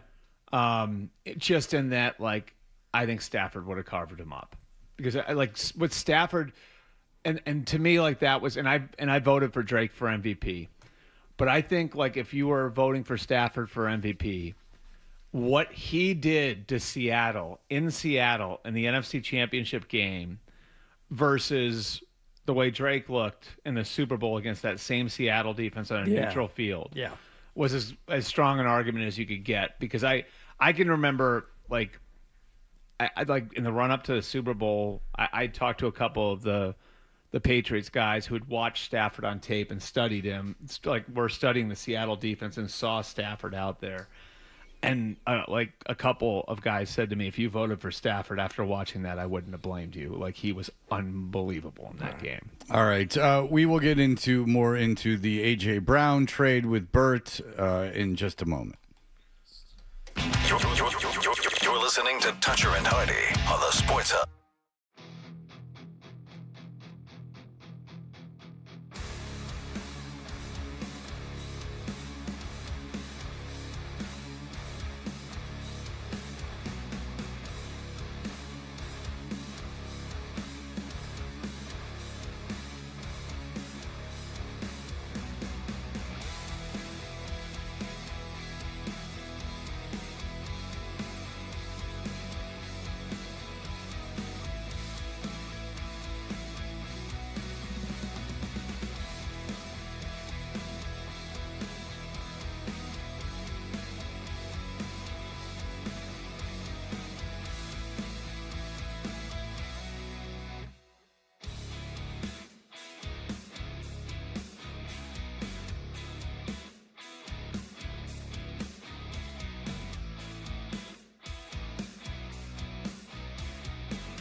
in exchange for A.J. Brown. I don't like the move as much for the Patriots because ultimately I still think the Patriots have major issues to deal with in the AFC.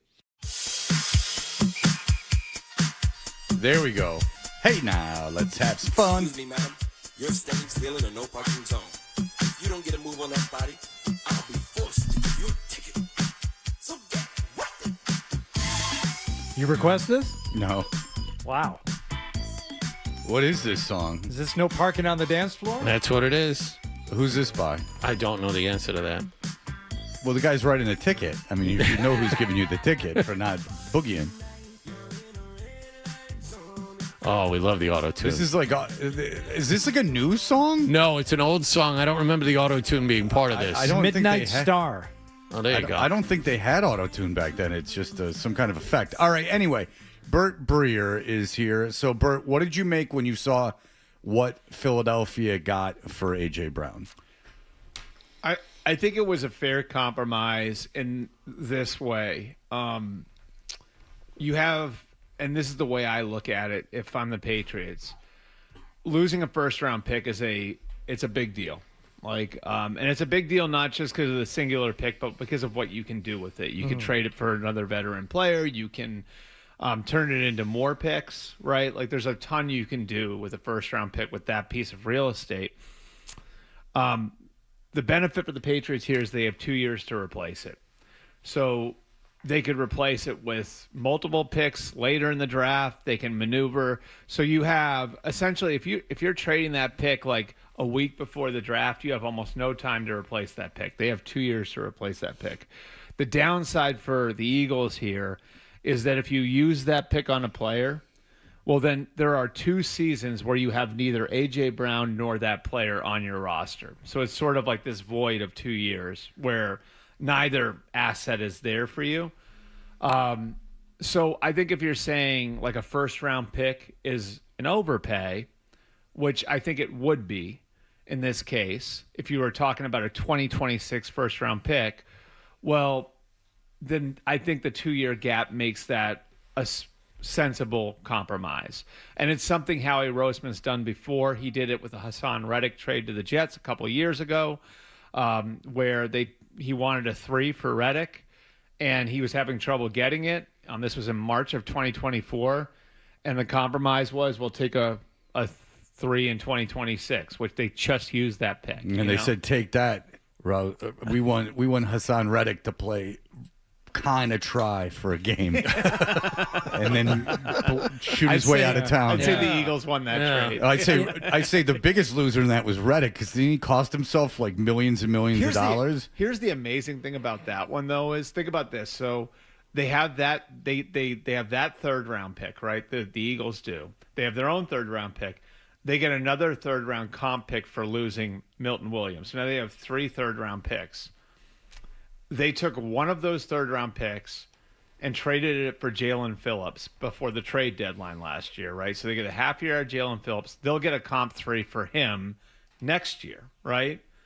And then to replace Phillips, they just traded another one of those 3s to Minnesota for Jonathan Grenard. So they're going to get the other 3 back. They've got the pass rusher now long-term that they need that replaces what Reddick was a couple of years ago. And they still had a 3rd round pick that they used on a tackle, which was the highest of those 3. They used it on a tackle from Miami. Okay, so you see Myles Garrett and A.J. Brown get traded and, people giving up future aspects is assets to get players, and this was not the way things were done. These first-round picks for a long time were more like kind of sacred. Yep. Is there a belief in the NFL? But then you see bad teams. They'll even hit on drafts and still suck and flip those players for picks again, and just this endless cycle. Is there a belief in the NFL now that it's a good strategy to give up future assets to try to win now, in that there's some kind of change in theory about the draft or something like that? Yeah, I think it's like the influence of analytics in football, in that I think there was almost for a long time, like when I started covering the league, I feel like there was almost like a mystique around first round picks, and you don't move them, and they're the lifeblood of your team, which I think to a large degree is correct. Like look at that Seattle team, right? And this is the strength of the Rams, but like the Seattle team, the foundation of that team: Charles Cross, first-round pick; Devin Witherspoon, first-round pick; Jackson Smith and Jigba, first-round pick. It's all of these guys that they drafted. Byron Murphy, first-round pick. Like all these guys they hit on in the first round, and a lot of those guys still being under cost control. So like it's still a really great way to build your team. I think like what analytics coming in did was it was like they put a real value on them. So, okay, like now we can actually, we're not talking like ourselves in circles. This is what this pick is worth, and this is what this player is worth, and we can put numbers and weighing one versus the other. And so I think the teams that are more analytically driven have been more aggressive with that. And I think that that's kind of taken the mystique away, and now you see more of it happening. And look, like I think it's the strength of the Rams, right, is that they have nailed so many second and third and fourth and fifth rounders. And to me, like that's the great organizational triumph. Like they only have, like if you look at their projected starters for next year, this is freaking incredible.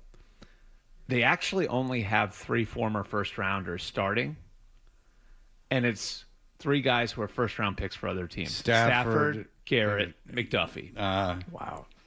They got Verse at the bottom of the first round, too, Verse, right? So here's the amazing thing, right? Think about this.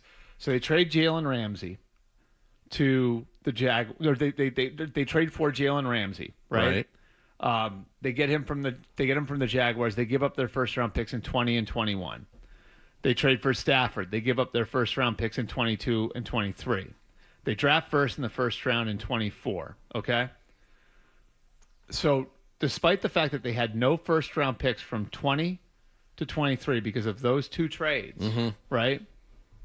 Brandon Cooks the year before, they traded a first-round pick for him.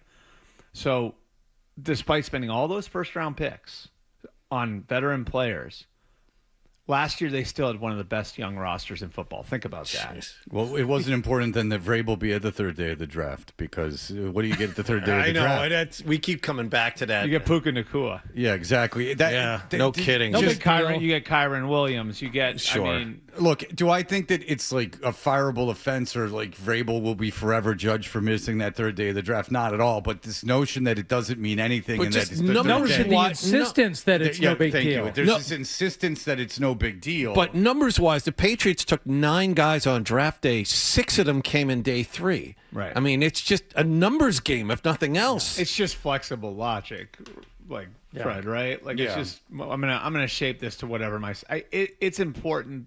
It's important. Yes, it is very important. Okay, so let's talk about a bit about what A.J. Brown said on one of these podcasts, which is really more of a show, I believe. Maria Taylor. Yeah, I believe, yes. camera involved. Yeah. But talking about his time in Philadelphia and stuff that got out to the media.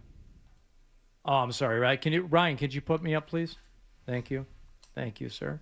I'll pass. It was done purposely to give us a push. I know if I say something in the media, I know it's going to propel us to work on it. If you say what you need to say in the media, which I won't do that anymore, it gives everything legs and legs to push and to push everybody to be better. Because pressure isn't always a bad thing. It can also be a good thing too. Honestly, I felt like it was okay to do because we had guys in the locker room who were men. Now, as unseemly as that might sound, I'm guessing this is a little more common than what people would automatically assume. Like, players do say things to media members knowing they'll get out occasionally. This is not an isolated incident. Yeah.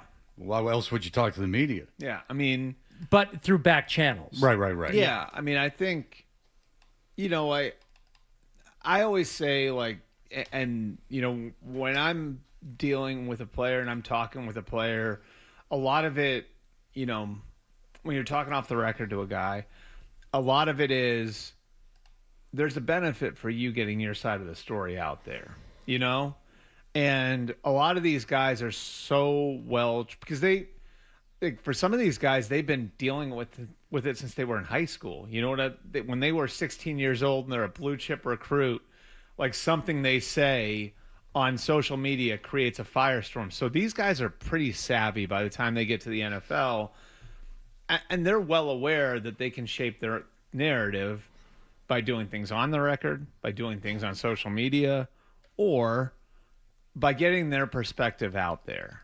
And so, like, that sort of thing is, I mean, not uncommon. And so they'll try to manipulate and... Yeah, I mean, like, there's a give and take to that, of course. Like, I mean, I want to know their side of the story, too, you know? Like, I want to understand, like, where they're coming from on something. That's important. Like, that's not just, like, leaking. That's, like, hey, look, dude, like, if I'm talking to your coach or I'm talking to your GM or I'm talking to this person or that person and I've got their perspective, well, then I should have your perspective, too. Like, it's sort of, I mean, I've always felt this way. Like, if I have two people in a dispute and I'm talking to one person and that other person knows that I'm talking to that one person, I've got now leverage for the other person to talk to me because he's going to want to get his side of the story too. What about the reporters, and this is just very quick, you don't have to get into great detail, but the reporters that tread only in transactional information, like someone who just breaks, they're not even a writer, they're just someone who breaks information. Yeah. What's the give and take there? Like, is it with the agents? Like, you're going to, like, fluff the agents a little bit on something if they tell you first? That can be part of it. Yeah, sure. I mean, like a lot of it, I mean, I would just say with that stuff, there's a lot of deal making.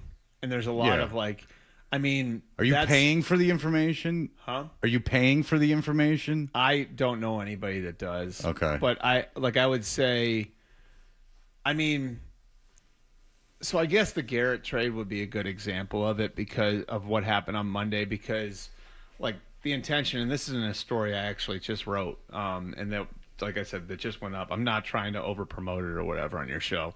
You're feel free to promote your work on the show, Bert. That's okay. But it wasn't supposed to get out till 8:00 at night on Monday, and you know, like part of it was so like Sean McVay wanted to tell Jared Verse face to face, and part of it was the damage that was done with the Jared Goff trade. And when Goff went and McVay, like I can tell you, like 100%, like I can, you know, I've talked to him about it quite a bit. That really affected Sean. Like he felt awful about the way the Goff thing went down. And so it was really important to the Rams that they were the ones to tell Verse that he was being traded. And so that news, the whole idea, the agreement between the Rams and Browns was like, this doesn't get out till 8:00 Eastern. The Browns had their charity golf tournament. They didn't want it to overshadow the golf tournament. And good. They got I do have a question about coolers. We can do that in the next segment. Okay, all right. Sure. So that morning in LA, like the Rams had started to get like, like this is starting to percolate, and there's some people that know that maybe we didn't think would know, and all of that. And so at 9:40, so they called the Browns at around 9:00 Pacific and said, this thing's getting out. We got to tell Jared. And so everything got pushed up, but there had been I think there was a certain amount of us that knew what was going to happen. And so everything got pushed up, and then they, their individual meetings, their position meetings broke at 9:45. McVay and Les Snead, the general manager, grabbed Verse, pulled him into the room, told him he was being traded. Verse asked, his only request was like, can I address my teammates in the team meeting at 10? He goes into the team meeting and addresses them, and then it wound up breaking at 10:45 Pacific, I think, right around there. But like a lot of this stuff is embargoed and managed and all of that different stuff. And so, there's a lot of deal making that goes on with that stuff, Fred. All right. Well, it's certainly interesting. Be listening this morning at 7:55 for a chance to score a pair of tickets to see Bill Burr for the first ever comedy event at Centerville Bank Stadium, home of Rhode Island FC on June 12th. Tickets are available at Ticketmaster.com, courtesy of Grand Rising Curations. We'll be back with more of Bert in just a moment. Sports Hub headlines. Red Sox attempted to make Brian Bayo a starter again, and it did not go well. He allowed 6 runs in the first inning, and the Red Sox lost to Baltimore at Fenway Park 8-2. Sox lose 2 of 3 to the Orioles and sent Bayo down to AAA Worcester after the loss yesterday. The team has also acquired minor league lefty Joe Lasorza from Pittsburgh for cash. He's expected to take Bayo's spot on the roster tonight. Sox open up a 3-game series at Yankee Stadium tonight, and they got some luck. Aaron Judge is now out until at least August. He's been diagnosed with a stress fracture of the first rib on his right side. Carolina got 3 goals in the third period and a Seth Jarvis goal in overtime. They beat Las Vegas 4-3. Stanley Cup Finals even at a game apiece. And Game 2 of the NBA Finals is tonight in San Antonio. Spurs trail the Knicks 1-0. Sports Hub headlines are brought to you by Nolan Brothers Boxing presents Fight Night at Fenway 2. It's this Saturday inside the big concourse at Fenway Park, featuring local boxers from across New England. Tickets on sale now at NolanBrosBoxing.com or on the MLB app.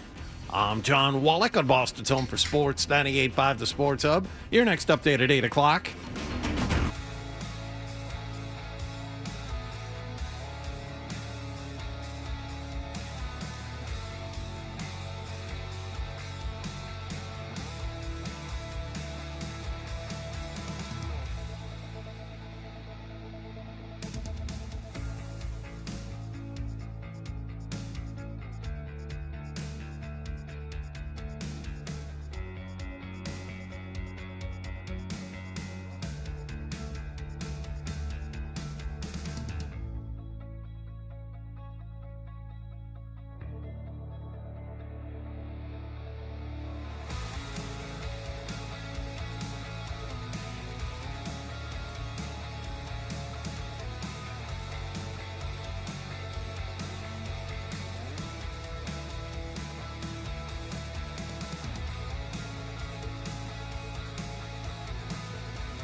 That's what happened to Steph Georgievich. He had offers from a couple of schools, and he took too long. Yep. Didn't like him, and all of a sudden they dried up. Now, was it because he was blackballed by his coach? Yeah. Nickerson? Maybe, but I don't think there's any maybe about it. I think it was absolutely what happened. Is this the Nick Nolte movie? No, this is All the Right Moves. Oh, Tom yeah, Cruise. yeah. With the younger Penn brother. Yeah, he just wanted to get out of that steel town. And pipe. Yep. And he said that, look at... Pipe Bulldogs. Rifleman quarterback, right? Yeah. He's like, I'm 5'4", $130. There's only one way out of this crazy steel town, and that's playing linebacker. Safety. Cornerback. Is he a corner or he was safety? a corner. Okay. Play the ball, not the man. Well, in 82, I mean, Lord knows the importance of a cornerback. Yep. I named 3 cornerbacks from 1982. not quite the position it is today. Raymond Claiborne. That's all I got for you. Wasn't Ronnie Lott a corner then? I don't know. He cut off his finger. A safety, No, right? he became a safety, but Did I he? think he was a corner. Like if you're going back to 82, I think he would have been a corner in like 82. I don't know about I literally can't name any corners on the Jets, and maybe until the 90s. Ray Claiborne and Mike Haynes were the two big ones for the I mean, Patriots. the first one I think of with the Jets would have been in the 90s, Aaron Glenn. It's Aaron Glenn because he's a first-round pick. I Yeah. can't. This is the team I root for, so I literally can't think of any from when I was like a little kid. You never thought about cornerbacks. Dion changed everything. Yes, I think that's safe to say. That's all conversation. What's your issue with the coolers on the golf course, Bert? I just thought like that was I almost felt like a personal attack, Hardy. Like I've always thought it was fine. I mean, some clubs you have to sneak it onto the course. Sure. You know. Well, but- automatically you're doing something wrong. yeah, but You have to that's sneak it onto the golf course, then you're not supposed to be doing But that's it. like jaywalking. Like, I mean, come on. You can't be that much of a narc. We're gonna. Yeah. Oh, yes, he can. He absolutely can be. when it comes to this, became a big topic of conversation on Felger and Maz yesterday too. So later we'll get into it. I don't want to confuse the two things. If you're bringing a cooler packed with ice for the beverages that you purchase to be placed in, of course, fine. And I don't know if even golf courses are going to have a problem with that. A lot of them have coolers on the carts now too. But the idea that it's just a day at the beach. You know, it's just it's like going anywhere else. You just bring in all your own stuff, like to a bowling alley or a restaurant. They don't have the beer I like here. Forget that. So can I tell you what I do? They sell it here. Yeah, but it's cheaper if I bring it myself. Well, that's not how things work. I'm not a big golfer, but I can tell. Like, I hear you. And here's what I would say. I do generally is I will bring some onto the course. God, I'm going to sound like an alcoholic here. You're not going to shock anybody. I bring some out onto the course. This thing keeps twisting. And what's your shaking? We're good. I'll bring some out into the course in the cooler, and then if there's a cart girl, I will buy a beer from her, even if I have some of my own. Yeah, just to see those cans. Is there? But would you say like that's like is that poor etiquette? Because I'm trying to support the golf course by buying Not too something much. from the. he's still buying things. However, is he not? I'm just making sure that I have it on me while I'm golfing. You're afraid they're going to run out of booze because you require 19 drinks to play 9 holes. Again, he's shaking. Yeah. Nate, go ahead. Yeah, I'm a greenskeeper on a golf course. Bringing a cooler on a course is a huge foul, mostly because we make most of our money in concessions, especially for a public course. And if it has a cart girl, you absolutely do not bring your own drinks out there because those girls depend on those tips. Just like it'd be like bringing a drink to a bar. You're not allowed to do that either. Nate, you're a greenskeeper? I am, sir. What are you doing later next Sunday? week? What are you doing for 37 minutes next week around 11 a.m.? Can you record a segment for the Sports Hub Golf Club? Hey, Hardy, I've been trying to get in touch with you to do something at my club for a year and a half now. You never read your freaking email. How about that? Well, what course? You West Bridgewater Country Club. We talked about this, I think, last spring. And I have talked to were you. able to get it. Yeah. Yeah, well, we first touched base, but then the follow-up really never happened. Nate, I'm going to put you on hold. Take Nate and get all his information. Wall dicked him for a year and a half. Look No, at you. I already responded to him. Uh-huh. Don't worry about that. Yes. By the way, Ed, no, you. So you're you already- shush- go ahead. You So shush your show. the superintendent segment encore presentation So are this you- weekend on the Sports Hub Encore Golf Club. presentation. Right, Beaton? Running All right, the Supers back? I got to get this ad in So before you're 8. saying it's I like have to get an ad in before 8, like legitimately, because it's for something that's happening at 8 o'clock. Go. All right, Bert, thank you so much for No coming problem, in. Read the guys. MMQB. Caller number 10 to the contest line, 617-931-0985. We'll score a pair of tickets to see Bill Burr for the first ever comedy event at Centerville Bank Stadium, home of Rhode Island FC on June 12th. Tickets are available at Ticketmaster.com, courtesy of Grand Rising Curations. Stay tuned for more Toucher and Hardy on the Sports Hub. All right, if you're feeling the pinch at the pump, Jeffrey Glassman Injury Lawyers is stepping up for the community with another free glass event, and it's coming in just 3 minutes.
A goal from Seth Jarvis in overtime. They beat Las Vegas 4-3. Stanley Cup Finals now even in a game apiece. Game 3 tomorrow night in Las Vegas.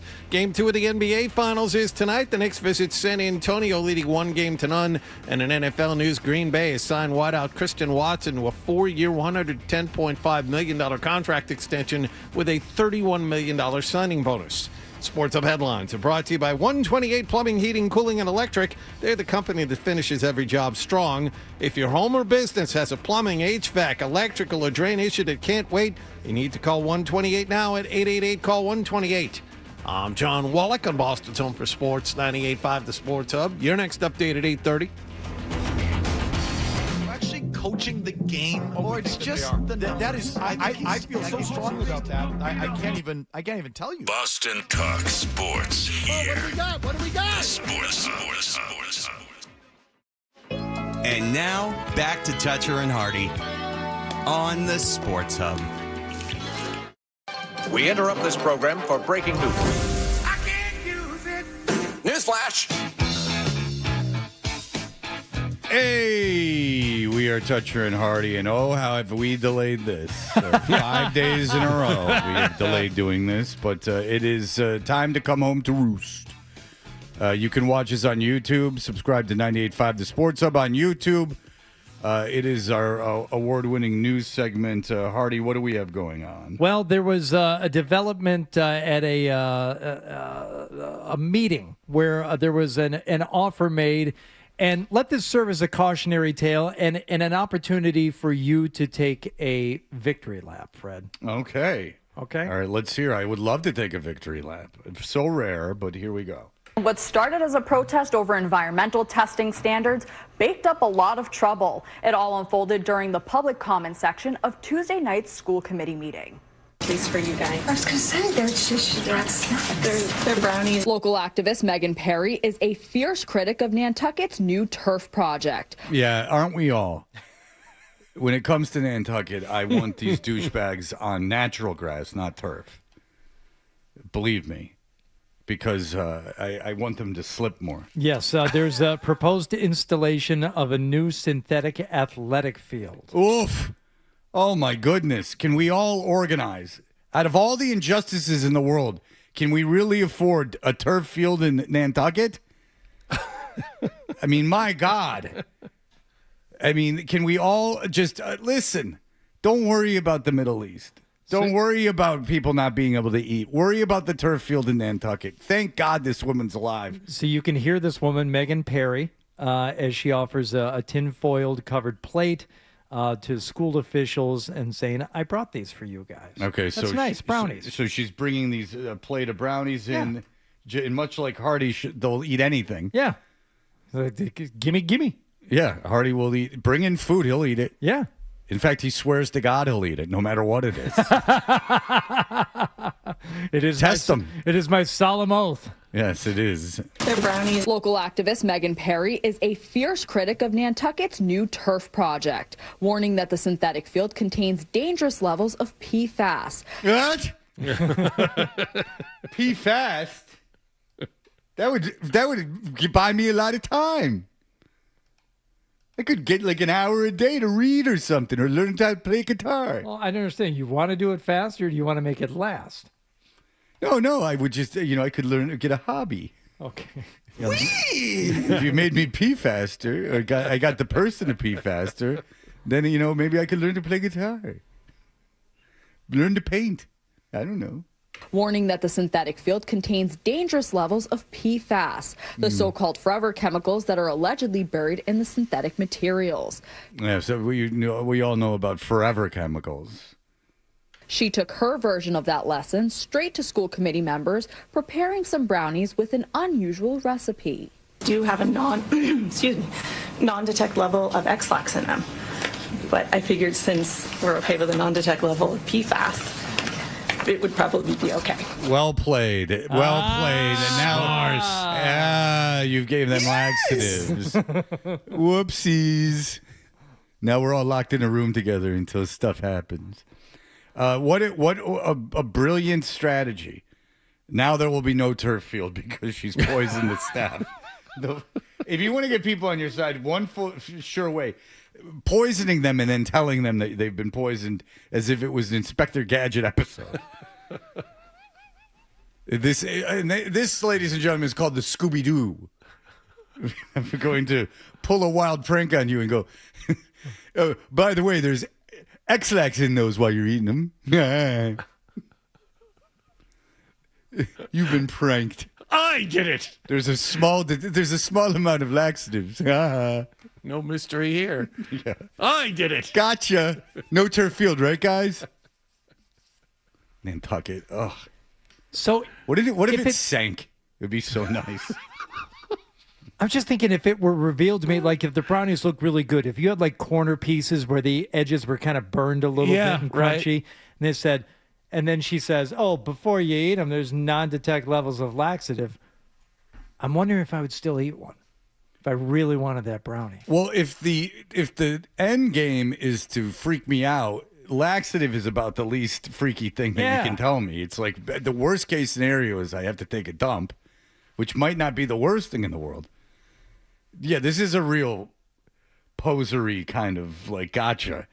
Like there's a lot. Like if she's like, oh, guess what? I'm like a maniac. There's strychnine in here. Yeah. Or I've put like 1,000 doses of LSD in here.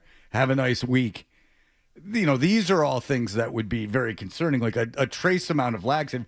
Jesus, even if she said there's 6 X-Laxes in there. First of all, you're out of your mind. Some dirty hippie from Nantucket comes in with some brownies. Is people really eating these? Did they really?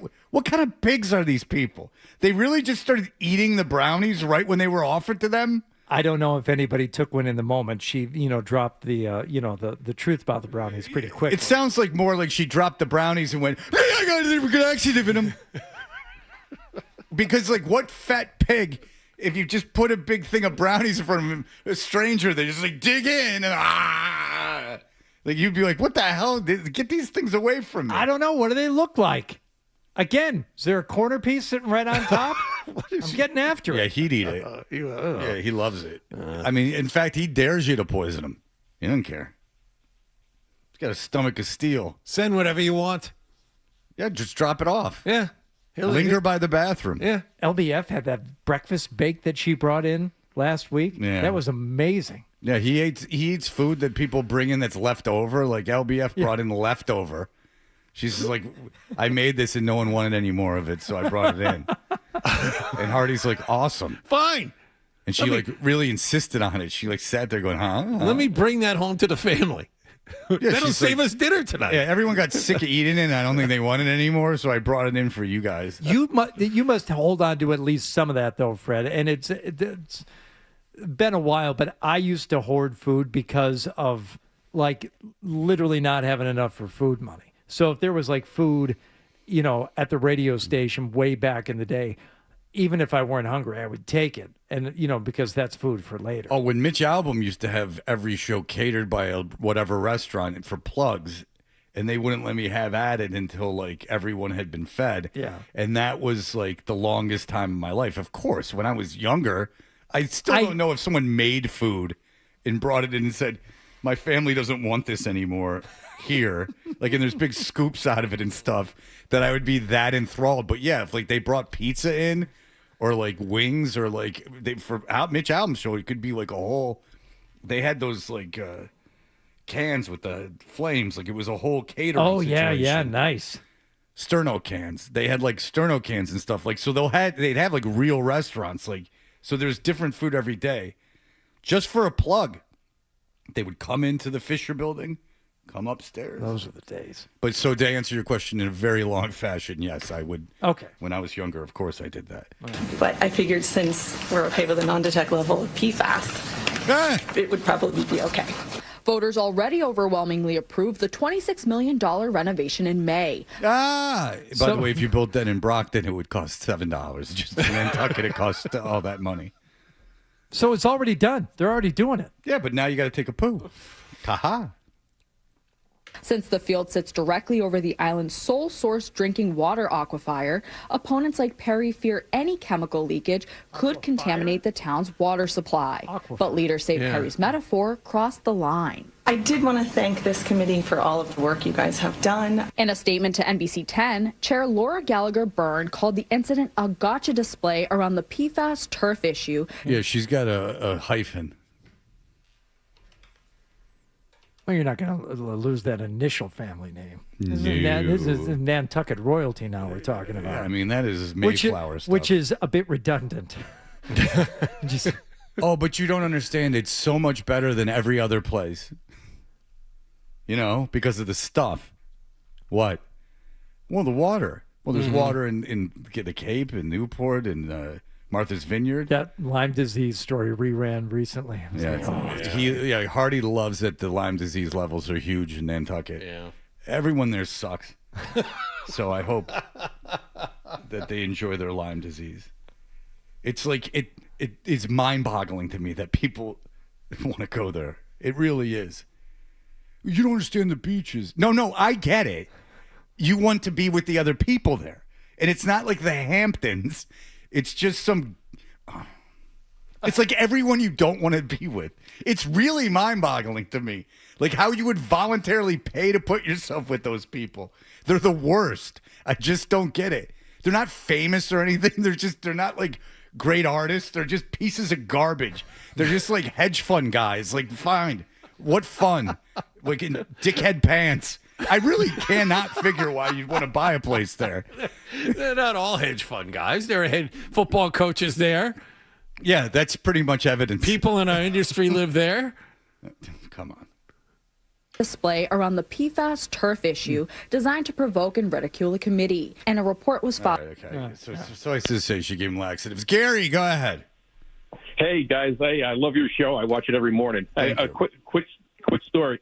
I used to work a night shift at a water company, and this guy he was bringing in one of the guys on the day shift was bringing in his lunch every day. One of the guys was stealing his lunch, and he wouldn't stop, and he kept telling knock it off. He would work 2 shifts, and so one day he made up a big batch of X-Lax brownies and he put them in the lunch, but he didn't offer them to the guy or anything. He just had them in there. The guy stole them.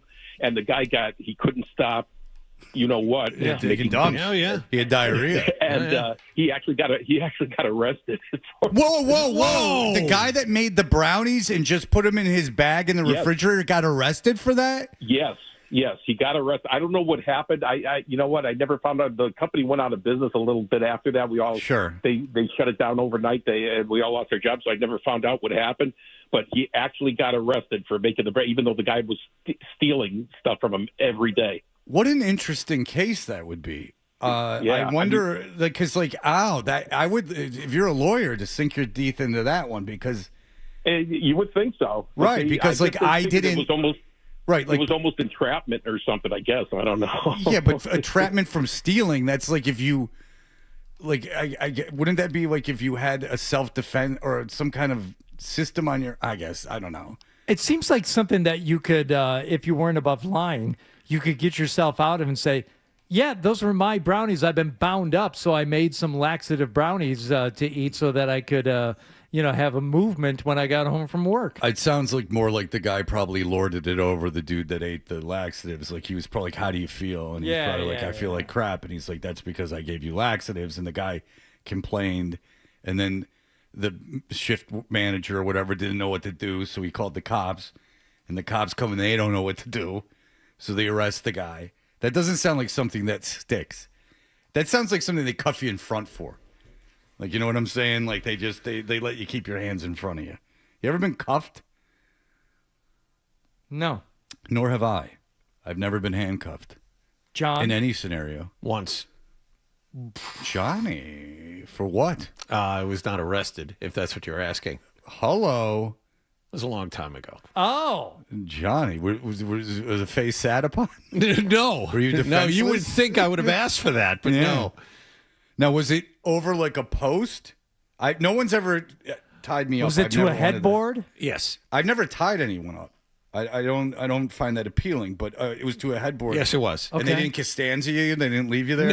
No. There's by the way, regardless of the relationship with the person you're with, there is some real fear. Oh, sure. That they will leave you there. Well, that regardless, very big time. Like that's like part of the that's part of the kink. Well, I didn't look at it that way until after the incident was over, and then that you're level. Like, oh boy, okay, what happens now? Yeah, that level of submission, I'm not into. Yeah. I don't really want to give up that kind of control. Yes, I wouldn't find that eternal. There's some real fear that's there. Nor do I want that kind of control over anyone. In fact, I'm more apt for any kind of funny business, and this is going to be lame, and I'm sorry to scare everyone off, but if there's any kind of like funny business, if I'm asked to bite or something like that, I'm more prone to go, no. I'd prefer not to. Let's keep this nice and normal. What about a little ass slap? Yeah, I guess I'd do that. Yeah, Freddie T. But if it became insisted upon, I'd wonder... Like what you walked into that one. What was going on with the father? Where you're like, what do you want me to keep hitting you? Like, slapping your butt. Like I don't particularly want to do this. If they were going hard, if they went harder, I go no. How about that? How about we just have sex and nothing else? Just no weird, just nice. Thank you. You want to do one more of these? Sure. All right. Okay, here we go. It's just called Feces Edit, so we'll look. Oh, well. So look out. Issue- NPR probably did this story. Issue with the neighborhood vandal. Okay. I wonder if he was crappy. in Florida, shockingly. Man, those body cams, all Florida and Wisconsin. I'm addicted to those videos. For nearly a week, people who live here in the Spring Oaks neighborhood say several homeowners have discovered what appears to be human feces in their yards and mailboxes. Okay, it appears to be. Allow me to investigate. That's poo. Yep. Human poo. 45-year-old. 45-year-old male. Thank you. 50-year-old Alexis Weber. Yeah. Sorry. 5 years. Give me a little break. I believe this is a suburb of Orlando. Maybe Winter Park. 50-year-old Alexis Weber, seen in this booking photo inside the Seminole County Jail. Now, let me guess, like young Heidi Klum? Yeah. Very good. Arrested for criminal mischief, accused of spreading her feces on her neighbor's vehicle. We stopped by the home where Altamont Springs police say she lived after she bonded out. But no one responded. Yvette Gomez says her family called police last Thursday after they discovered what appeared to be human feces spread along the driver's side of their vehicle. It just comes a guy in a raincoat and no pants on is just walking around with a magnifying glass. La la la la la. Sherlock Holmes hat. He's got a monocle. Or one of those things that they use for diamonds. Yeah, he's got his loop. Yeah. Let me get my loop. Clear the deck. Expert. I'm like Keitel in Pulp Fiction, except I don't clean. I just bask.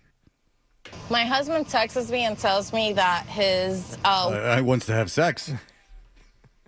Honey, you'll have to come home now. This won't go down. There's a lady pooing on the front steps. Sure, we'll clean it, but first I need you to service me. That is to smear feces on the side of my work van. I'm ready. My husband texts me and tells me that his work van is full of feces. I was like, what do you mean? He's like, yeah, there is poop on my van.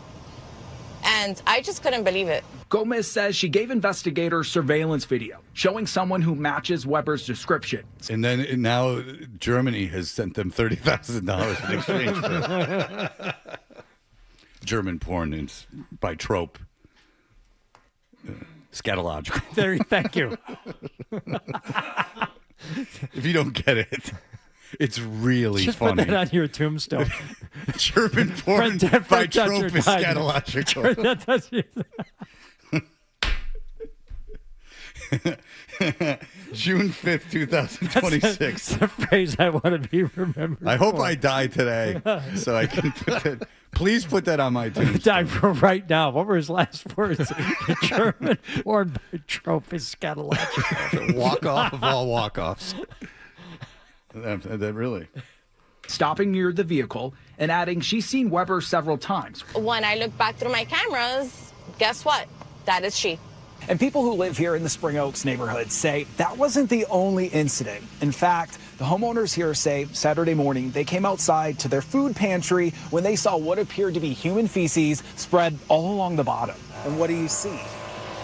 Crap all over, like literal crap all over the food pantry. Yeah, the kid's all right. By the way, I'm like, they're food pantry, so I go back and I watch the video. It's like a big dresser. It's like a chifforobe, and then painted with like spray paint on it. It says food pantry. So I don't know if this is like a drop-off site for people who just want to like donate food. Or... Well, that speaks of its health if there's just spray paint. Right. Yeah, or people just in Florida, like they have their cars and washer dryers and food pantries out on the lawn. Why take up square footage? Whoever did this is probably a disgusting person, and I was very shocked. Police say early Tuesday morning, their detective witnessed Weber. Let's put a kid on to talk about it, by the way, so no one can joke. Kate in the front yard of her own home before arresting her for damage done to Gomez's husband's vehicle. HOA Vice President John Battle said, "Oh, they brought in the bad man. Yeah, once you bring in the HOA, once Battle gets a hold of this, you need somebody well-spoken, and who better than the HOA president? So, John, let her rip." HOA Vice President John Battle says Weber's behavior is not welcome in their community. Help put an end to this, and get the police involved, and because if you call and say, "Hey, somebody is feasting on my car," it's Florida. You're not going to believe it. Yeah.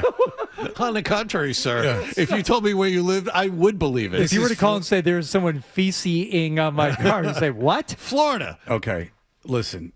Don't mess with Texas has become a big slogan. Florida's trying some new ones. Don't be feces-ing on our stuff. We won't take it. This is Florida, after all. It's Florida. You're not going to believe it. Yeah. Don't be feces all over our stuff. It's Florida. Crap Don't believe all it. over, like literal crap all over the food pantry. Literal. We also asked Altamont Springs Police if they're aware of social media video where Weber seemingly admits to defecating in public, and we asked for details on the other incidents that were reported. We're told we should receive more information on Wednesday. Yeah, I myself scoured the internet looking for the admission videos, have not yet found them, but I'll keep on it. You think the Orlando station ran out of steam on the story and just kind of gave up? All right, well, good stuff. It's always fun when we hear something like that. Bit of a celebration, Freddie. Yeah, I forgot about it. No, I didn't. It is a celebration. I can't wait to see what you guys have done. A little something for you. I'll explain how meaningful a day this is for everyone and all of you out there in just a moment. More Toucher and Hardy next on the Sport.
decided that not only will Nick wear our University of Maryland fart monitor, Adolfo Gonzalez has agreed to wear the second fart monitor for science.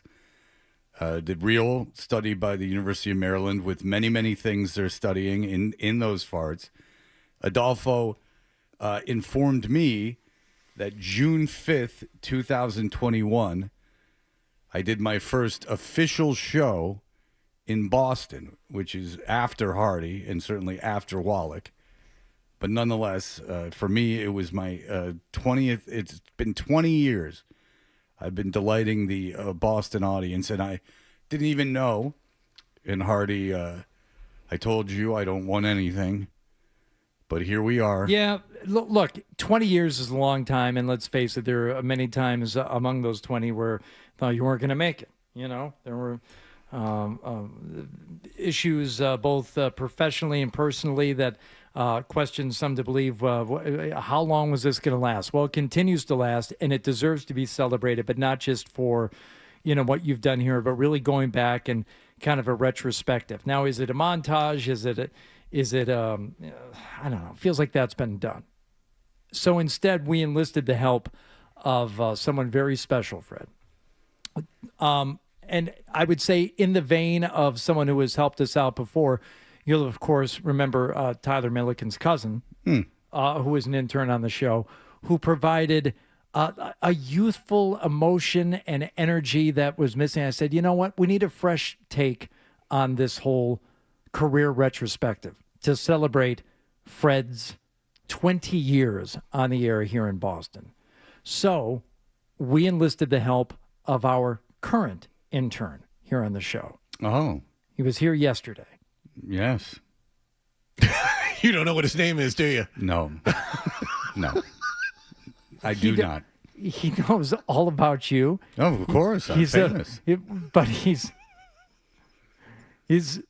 our summer intern. He didn't start like yesterday. He's been here. Yes, we've never. If we've shared names, it was once, and I do not recall. He's in the pre-show meetings. He's in the post-show meetings. Right, he's not we're here very today. kind to him. Yes, that's absolutely true. We allow him to access everything. I do not know his name. Come on, yes, you do.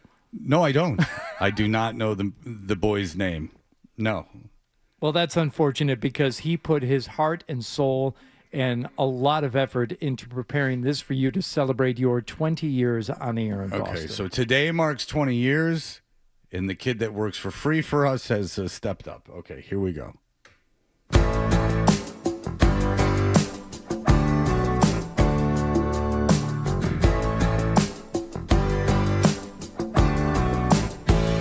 Fred Toucher was born in Detroit, Michigan, and graduated from Rollins College. He got a job in radio in Cummings, Georgia. Did you tell him to act like this? I said we need a song about Fred's life and career, and I suggested, like Wikipedia, if you need some help. I think he went on Wikipedia and pretty much just did the thing. Yeah, what he's saying isn't false. It's just more the way he's saying it is what it's not even what he's saying. He said he couldn't sing, and I said, do your best. Sure. By the way, you have to work consecutive years. You can't just pop in and out and say you've been on the air for 20 years. You got to have all jobs. Oh, yeah. Whole shot. Right. Can't get fired and this and that in say 20 years. You got to employ the whole time. Right? Work clear. Right. All right, time off in the loony bin does not count. I still listen. Still employed. Just because I wasn't paid, I was still under contract. Yeah. They never negated the contract. Okay. Even loony bin time. Yeah.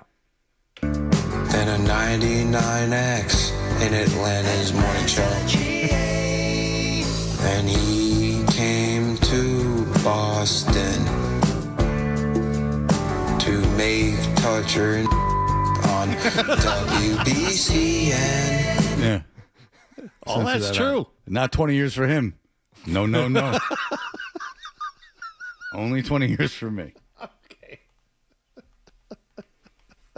Then after a while, left them.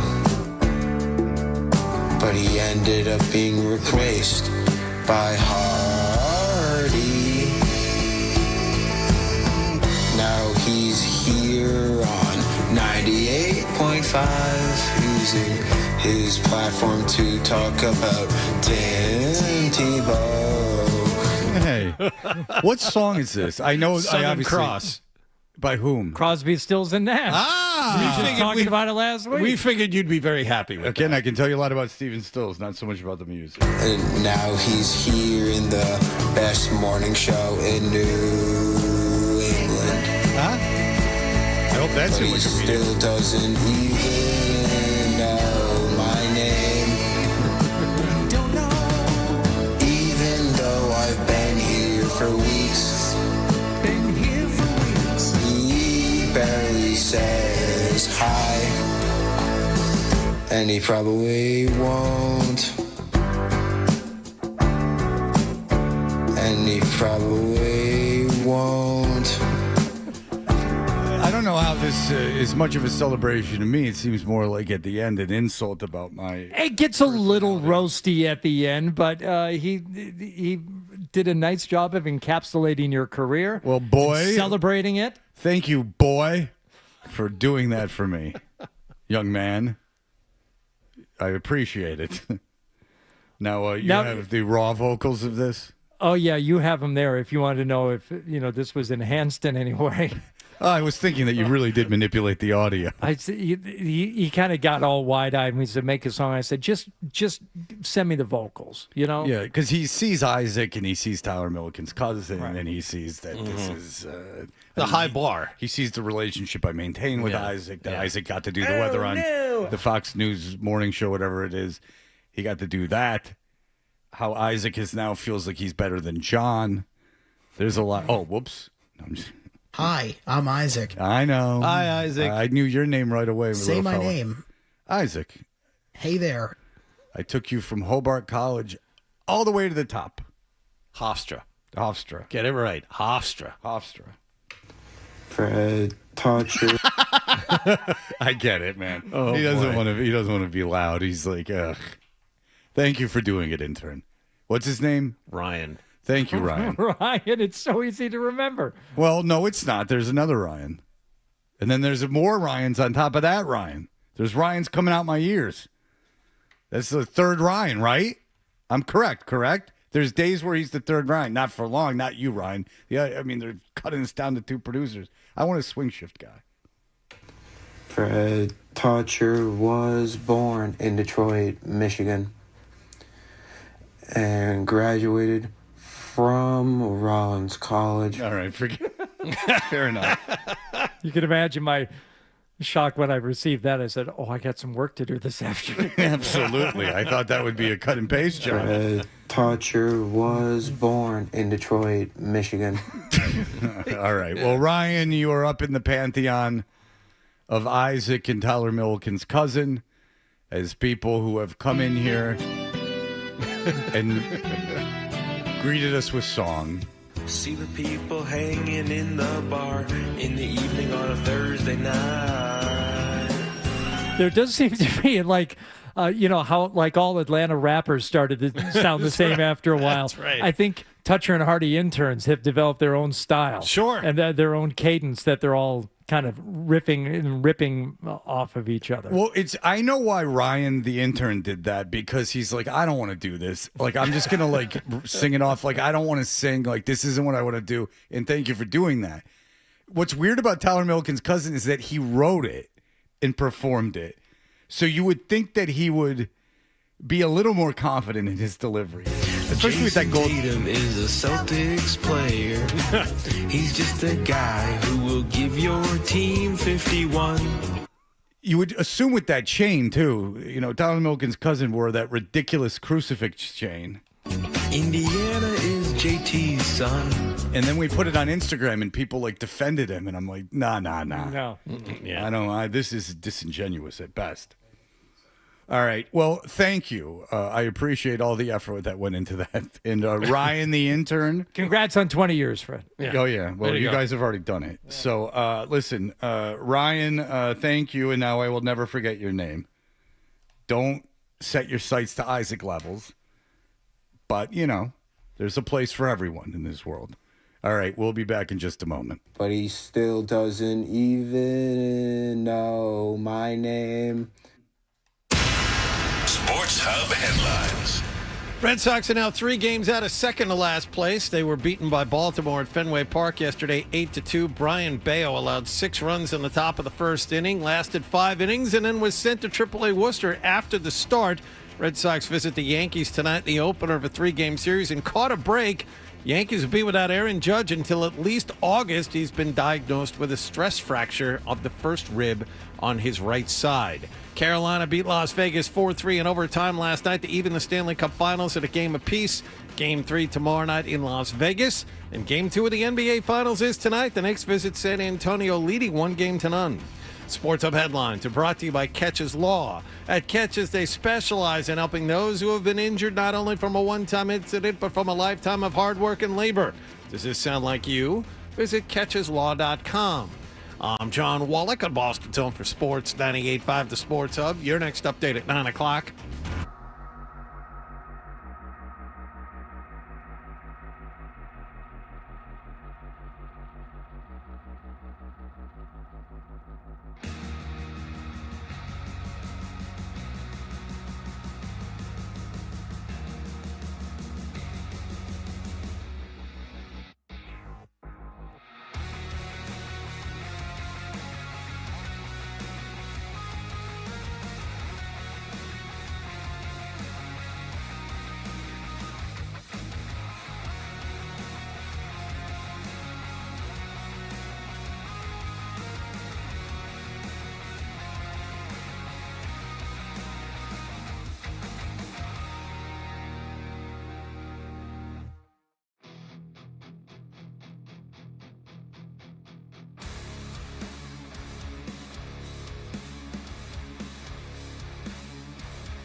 It is called what? 82and0.com. 82-0.com. And you try and build an NBA roster that would theoretically go 82-0 during a regular season. But you don't get to just choose players. You have to randomly be assigned teams and decades of those teams. So it's an interesting study in how you choose your players. You have to choose one point guard, one shooting guard, one small forward, one power forward, one center. Do you know the methodology they do for telling you if you're going to win or not? I do not know the methodology. I've only found out about it last night, so I haven't had a chance to research all of this. 61-21. Mm-hmm. Best I've done is 73-9, and I had Jokic and Doncic by luck. Because I have John Wall, Mitch Richmond, LeBron James, Sean Kemp, and Jermaine O'Neal. Sounds pretty good. I'll tell you what. Mad Dog was talking about this the other day. Do you remember the Lakers Sacramento Kings Game 6? It was when I was in college. And I told you I did not watch sports or really consume popular culture in college. Oh, is this the Donaghy thing? Yeah. Well, I don't know if Donaghy was the ref, but it was when there were 21 fouls called on Sacramento in the fourth quarter. 95? Yeah. I think this is the Donaghy game. I remember that game very clearly because this never, ever happened before or since. In my fraternity house, people were like, oh, my God, you got to see this. It was just such an obvious... And then, by the way, like, Sacramento barely lost that game. But L.A. was playing Sacramento. It was Game 6. If Sacramento wins that game, they win the series, and they go to the finals where they would play the Nets, I believe, which either team was going to win that finals. So Sacramento goes in, and the NBA or whoever's officiating that game actively make it so Sacramento loses that game in such an outlandish, overt fashion. 2002. I think we're talking about the same thing. Oh, was I not in college? It was the game. I just looked it up real quick. I think it's 2002, Lakers Sacramento. Oh, that's the Game 6? Yes. Oh, then I wasn't in college. Then it was. See, you don't remember things correctly. How many fouls were called in that? I'm getting to it right now. That was in the 2000s. Yeah, I thought that was more like 96 because Mitch Richmond was on that Sacramento team, correct? Yes. I have to imagine. Don't tease me. I have to think that was the case. All right. That's how I remember it. But anyway, it was such a obvious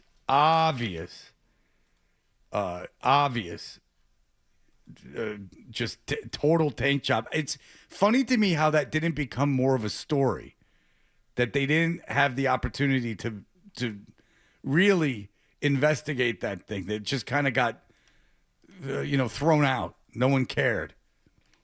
But there we are. I'm gonna dive into this a little bit more because there's someone saying there were chances to have Weber foul out of the game that they had like long before that, before he did. So I don't know. You probably have to sit down and like rewatch the entire quarter at least. 31 fouls on Sacramento in that game, and the Lakers had 24. So maybe it's not the same, but I just quickly Googled Donaghy, Lakers, Sacramento. No, that's what came up. Okay, I don't know if Donaghy was the official in the game I'm talking about. Mitch Richmond was in it, and it was Lakers, Sacramento, and it was a Game 6. Yep. Why did that come up? I'm looking at the officials: Dick Bavetta, Bernhardt, and Delaney, not Donaghy. Yeah, I have no idea if Donaghy was a referee in this. Okay. But listen, again, our memories are all tainted. I seem to remember being in college, but I could be wrong. My memory is much more fallible than the actual. What you're seeing probably is true, and my memory is probably wrong. Sting is playing with Shaggy now. Shaggy and Sting. They're collabing. The police can't get back together, but Sting can play with Shaggy for everyone. Apparently, Stuart Copeland is going on a tour of talking about the police. Yeah, he's an angry man. He is. I'm just odd that people would show up to see this. Yeah, I'm like, you wouldn't think, but the more you hear about it, the more you're like, I get it, Sting. Like, I get why you didn't want to work with this guy anymore. Like, he seems like a total dick. Like, for real. Go ahead. We got an email earlier this week when we were talking about the whole memory thing. From the psychiatrist? Frederick Green, yes, who said research shows that the more confident you are in a memory has no correlation to how accurate it is. Yes. Dr. Green, clinical psychologist, Moonlight Psychological Services. Sounds legit. I'll Obviously, take it. You want a psychological service with a catchy name, one that elicits the feelings of romance, like Moonlight. Yeah. Yeah. And people always ask. David Carr has got the book, The Night of the Gun. It's no. He's a New York Times reporter, and so he's not like a doctor or anything. He just goes and investigates his own life. There was a night where he was a junkie or he was shooting coke in Minneapolis in like the early 80s. In the like late 90s, early 2000s, there was a night where he recalls his friend pulling a gun on him. So he goes back as a New York Times reporter to investigate his own life. So he goes through, police records. He talks to like 1 million witnesses and people that were around, and he finds out that indeed he did not have a gun pulled on him. He pulled the gun on the guy, and then goes into his whole life and how he misremembers everything and da-da-da-da-da. So it is interesting to see that as confident as you could be that something happened just the way you remember it, chances are it's not that way, especially for a story you tell all the time. Yes. Because you would think that the more you tell the story, the more you craft it to elicit a positive reaction or a funny reaction or a shocked reaction, and you kind of chip away at the facts of it. But to you, it's still the true story. Like if they put you on a lie detector, you would go, this is a true story.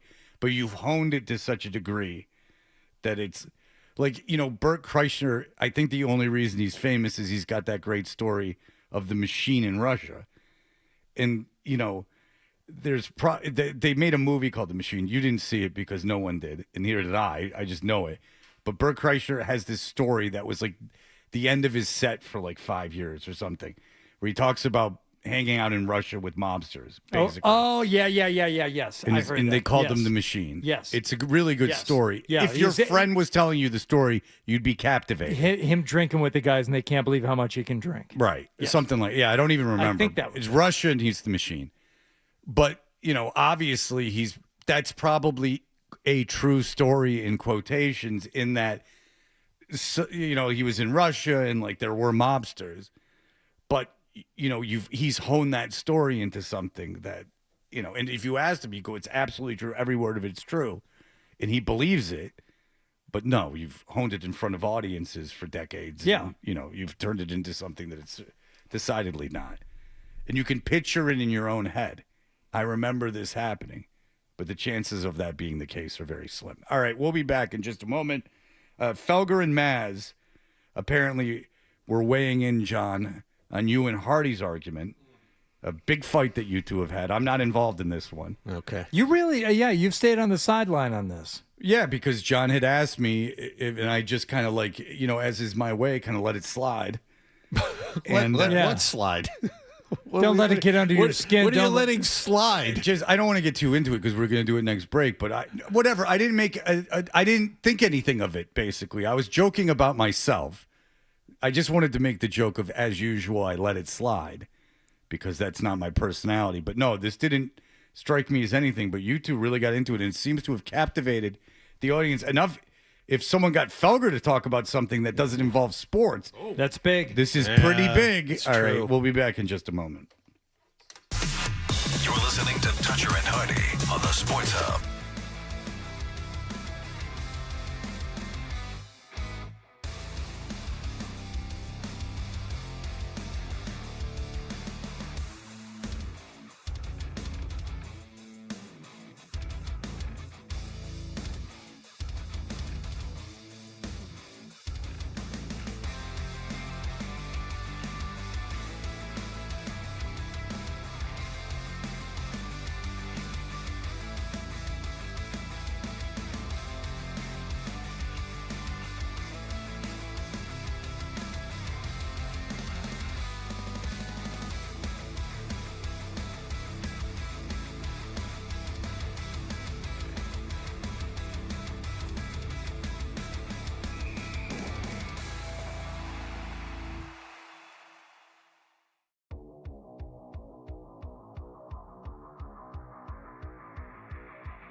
roll yesterday afternoon, and it backfired. He allowed 6 runs in the first inning and 8 in all over the first 5 innings of an 8-2 loss to Baltimore at Fenway Park. Sox lose 2 out of 3 to the second-to-last place Orioles. And after the game, they sent Bayo down to Worcester. The team has also acquired minor league lefty Joe Lasorza from Pittsburgh for cash. He's expected to take Bayo's spot on the roster and be in uniform tonight. Sox open up a 3-game series at Yankee Stadium, and they got a break. Aaron Judge is now out until at least August after being diagnosed with a stress fracture of the first rib on his right side. At the Stanley Cup Finals, Carolina got a power play goal from Seth Jarvis in overtime. They beat Las Vegas 4-3 to even up the series at a game apiece. Detroit Red Wings captain Dylan Larkin has asked the team for a trade, and Game 2 of the NBA Finals is tonight in San Antonio. The Knicks visit the Spurs up 1-0. Sports Hub headlines are brought to you by Bill Burr live at Centerville Bank Stadium. Get ready, New England. Bill Burr is coming to Centerville Bank Stadium Friday, June 12th. Get tickets now at Ticketmaster.com. I'm John Wallach on Boston's Home for Sports, 98.5 The Sports Hub. Your next update at 9:30. The Sports Hub. 3 legendary franchises on one legendary radio station.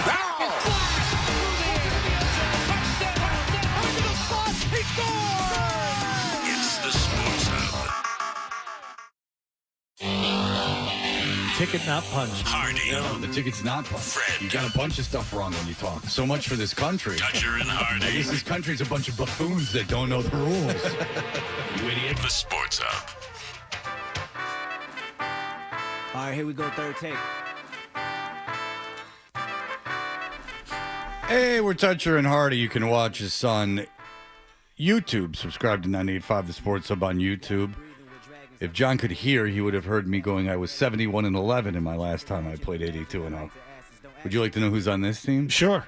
I figured it out. I figured out how to get better records. You got to get assists and rebounds. You got to not go for star power. Fat Lever, Damian Lillard, Dominique Wilkins, Truck Robinson. How about that? I didn't even know who that was. Played for Utah in the 70s, and then Embiid at center. Fat Lever, huh? As your point guard? Fat Lever, yeah, Fat Lever. Yep. I remember him. Denver. Yeah. All right. Go ahead, Hardy. What's going on? So earlier in the week, John made what he thought was a very nice offer of picking up beverages for us for the Sports Hub Golf Club, 98.5 The Sports Hub Who's Your Caddy Classic, which will be taking place on Monday, Brook Meadow Country Club. And he said, yeah, I'm going to bring a cooler. I want to stock a cooler full of beverages. Fred, Hardy, what would you like? And I said, I would like for you not to bring a cooler to the golf course, John. You didn't say it like that. No, actually, he pretty much did say it like that. He was. I thought he was. Well, thank you, Jonathan. I was about to defend you. I guess I'll stop now. Yeah, Okay. stop now. I was very polite, as John remembers. Well done, John. And I said, no, I don't let John. Don't let anyone defend you. No, you step right in. And I'm not used to it. Squash that right away. It's trauma. Look, your trauma built up over the years. That's right. You're a real victim. And Go ahead. I said, no, I would prefer that you not bring a cooler to the golf course. And he said, why ever not? And I said, because it's inappropriate. You don't bring beverages to a place where you purchase beverages. And that's just kind of how it goes. And you can get into the whole etiquette thing and just the notion of you walking up with your club slung backwards on your shoulder and your untucked shirt and a Yeti in the other arm, and just the whole image of that just crawls up my backside. But just the very notion of walking up with a cooler to the golf course is a no, John. That's a no. Mm-hmm. And there have been many thoughts on this. I will say, with the exception of Chris Gasper and maybe one other person that we're going to hear from right now, all on my side on this, including the superintendent from the West Bridgewater Country Club who called in this morning. The greenskeeper down there said, yeah, you don't bring a cooler to the golf course. Uh-huh. You know, it's like a lot of other businesses. They're actually making their money on the food and drink. And for a place like Brook Meadow, who is kind enough to host us very generously year after year after year, the least we can do is purchase their beverages while on the golf course. That's just how it's done. Right. And that's why places don't allow coolers on the golf course. But at the very least, at a place where, we're out there on the arm to begin with, you don't bring your own beverages. You don't do it. Well, this got brought up on Felger and Maz yesterday in a rare non-sporting moment on the show. Maybe they felt that it could slide in based on the golf. The golf. Yeah. But then again, Hardy told me Ben Volan's good at golf. My friend's playing with Ben Volan today. Hardy and I were going to play, but we're not allowed. And I said, well, if Ben Volan's good at golf, then golf's not a sport. That is proof. I see. If mittens is a stick, then how can it be anything worthwhile? I mean, nice guys finish last. It's not the other way around. All right, here we go. This is Felger and Maz talking about Hardy. The real thing, if I may, Hardy was incredulous, and John was dumbly insistent, and the two of you went on and on and on. John had asked me if I wanted Diet Coke, and I said, sure. I thought it was relatively nice. Then he asked Hardy if he'd want anything. And what's really the thing about this is John thought he was being nice, and Hardy was a dick to him. And that's what caused the I wasn't even that big of a dick until we got done with the segment. We got off the air, and John said, seriously, what do you want, some Mountain Dews? I said, no, Jesus Christ, do not bring a cooler on Monday. Yeah, he was trying to smooth things out. It's not it was just theatrical. I thought it was an act. I thought it was an act. Apparently, it's not. You thought you were kayfabing. Yeah, because we do so much of that. Well, I mean, you have to carry that segment by being the opposing voice. Yeah, right.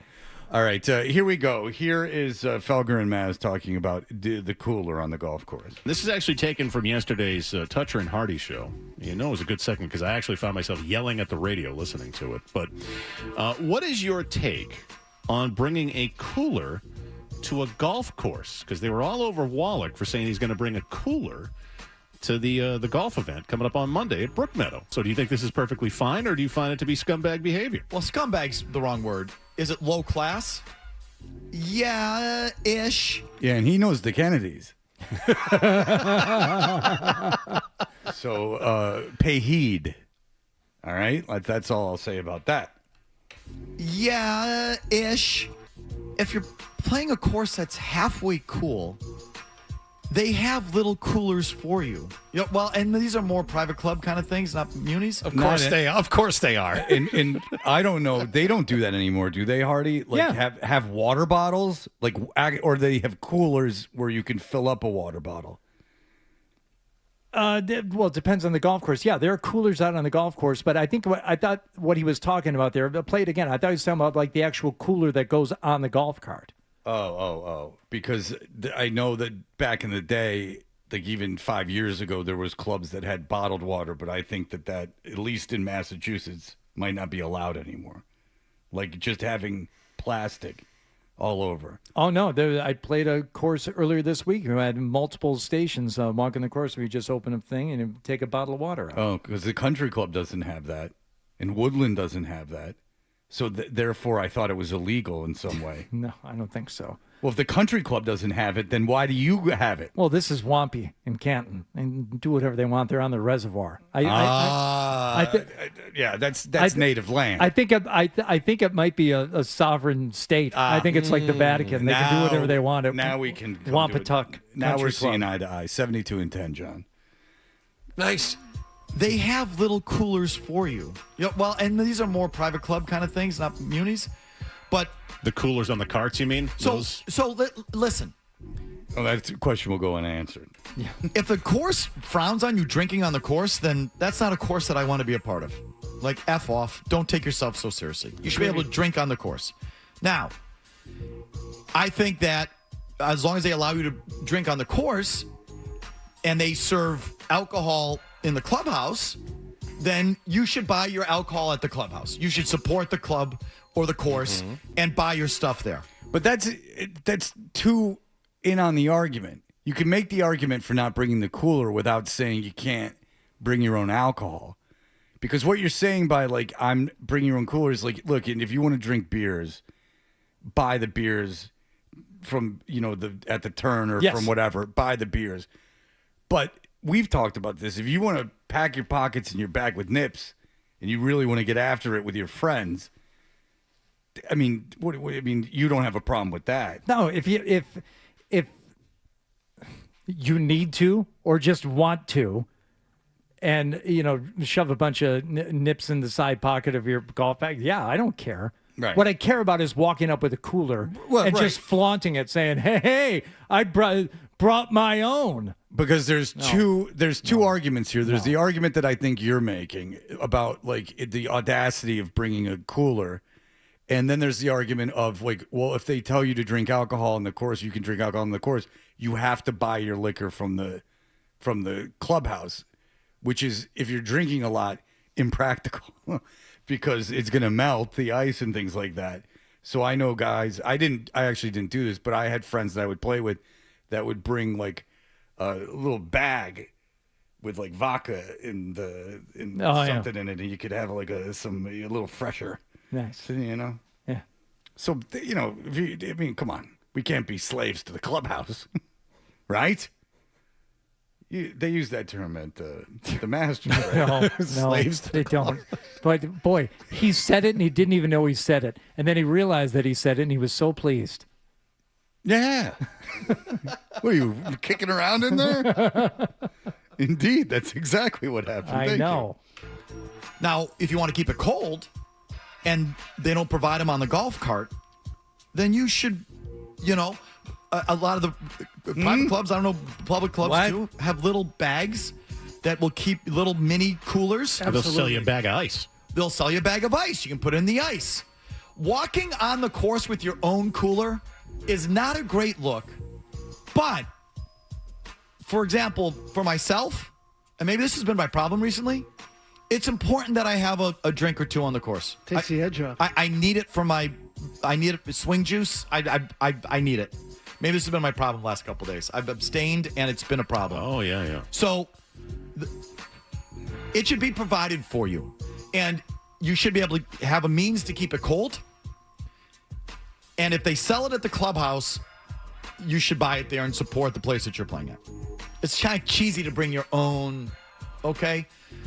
If there's none of that, if they don't sell it at the clubhouse, there's no means for you to buy it, and there's no way to keep it cold, then maybe I would just pack a drink in a cooler and in a thermos and drink it out of the thermos.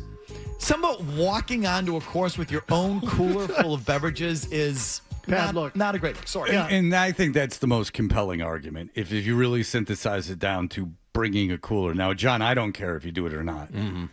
You notice I let it go. Yes. Because that's my way. Of course. It is just to I don't of all the things for you to let stuff. go. Yeah. I don't sweat. It's just my. Why do you choose to let this one go? It's just because to not would be to side with me, and you can't stand that. Yes, obviously. But no, it's just that golf seems to have so many forced traditions and rules. But I'm just like, whatever. The notion that Felger brings up, it's like a golf course that doesn't sell any beverages and they don't sell cold beverages. Well, the next golf course that I go to that doesn't sell cold beverages for you to take out on the golf course or have them offered to you multiple times during the round will be the first. They all sell something because, again, that's how they make a good chunk of their money. It's not from the green fees and maintaining, the 50 acres of land. That's a no-win proposition. You got to sell the concessions. So that's what they do. That's why you're not allowed to bring your own cooler. John, have you rethought your whole thing? Or are you still going to? You really have to bring a cooler, No, I'm not going to bring one because the last thing I need is Hardy to be pissy for the entire afternoon. So, no, I'm not going to bring one. Hardy is going to be with the professional golfer kid that's playing with us. No, so but he'll be like we're all together. I don't. It's a conflict I don't need in my life. I really don't need the this. serotonin. All he's going to be consuming is serotonin and dopamine because this kid next to him is going to be like ecstasy.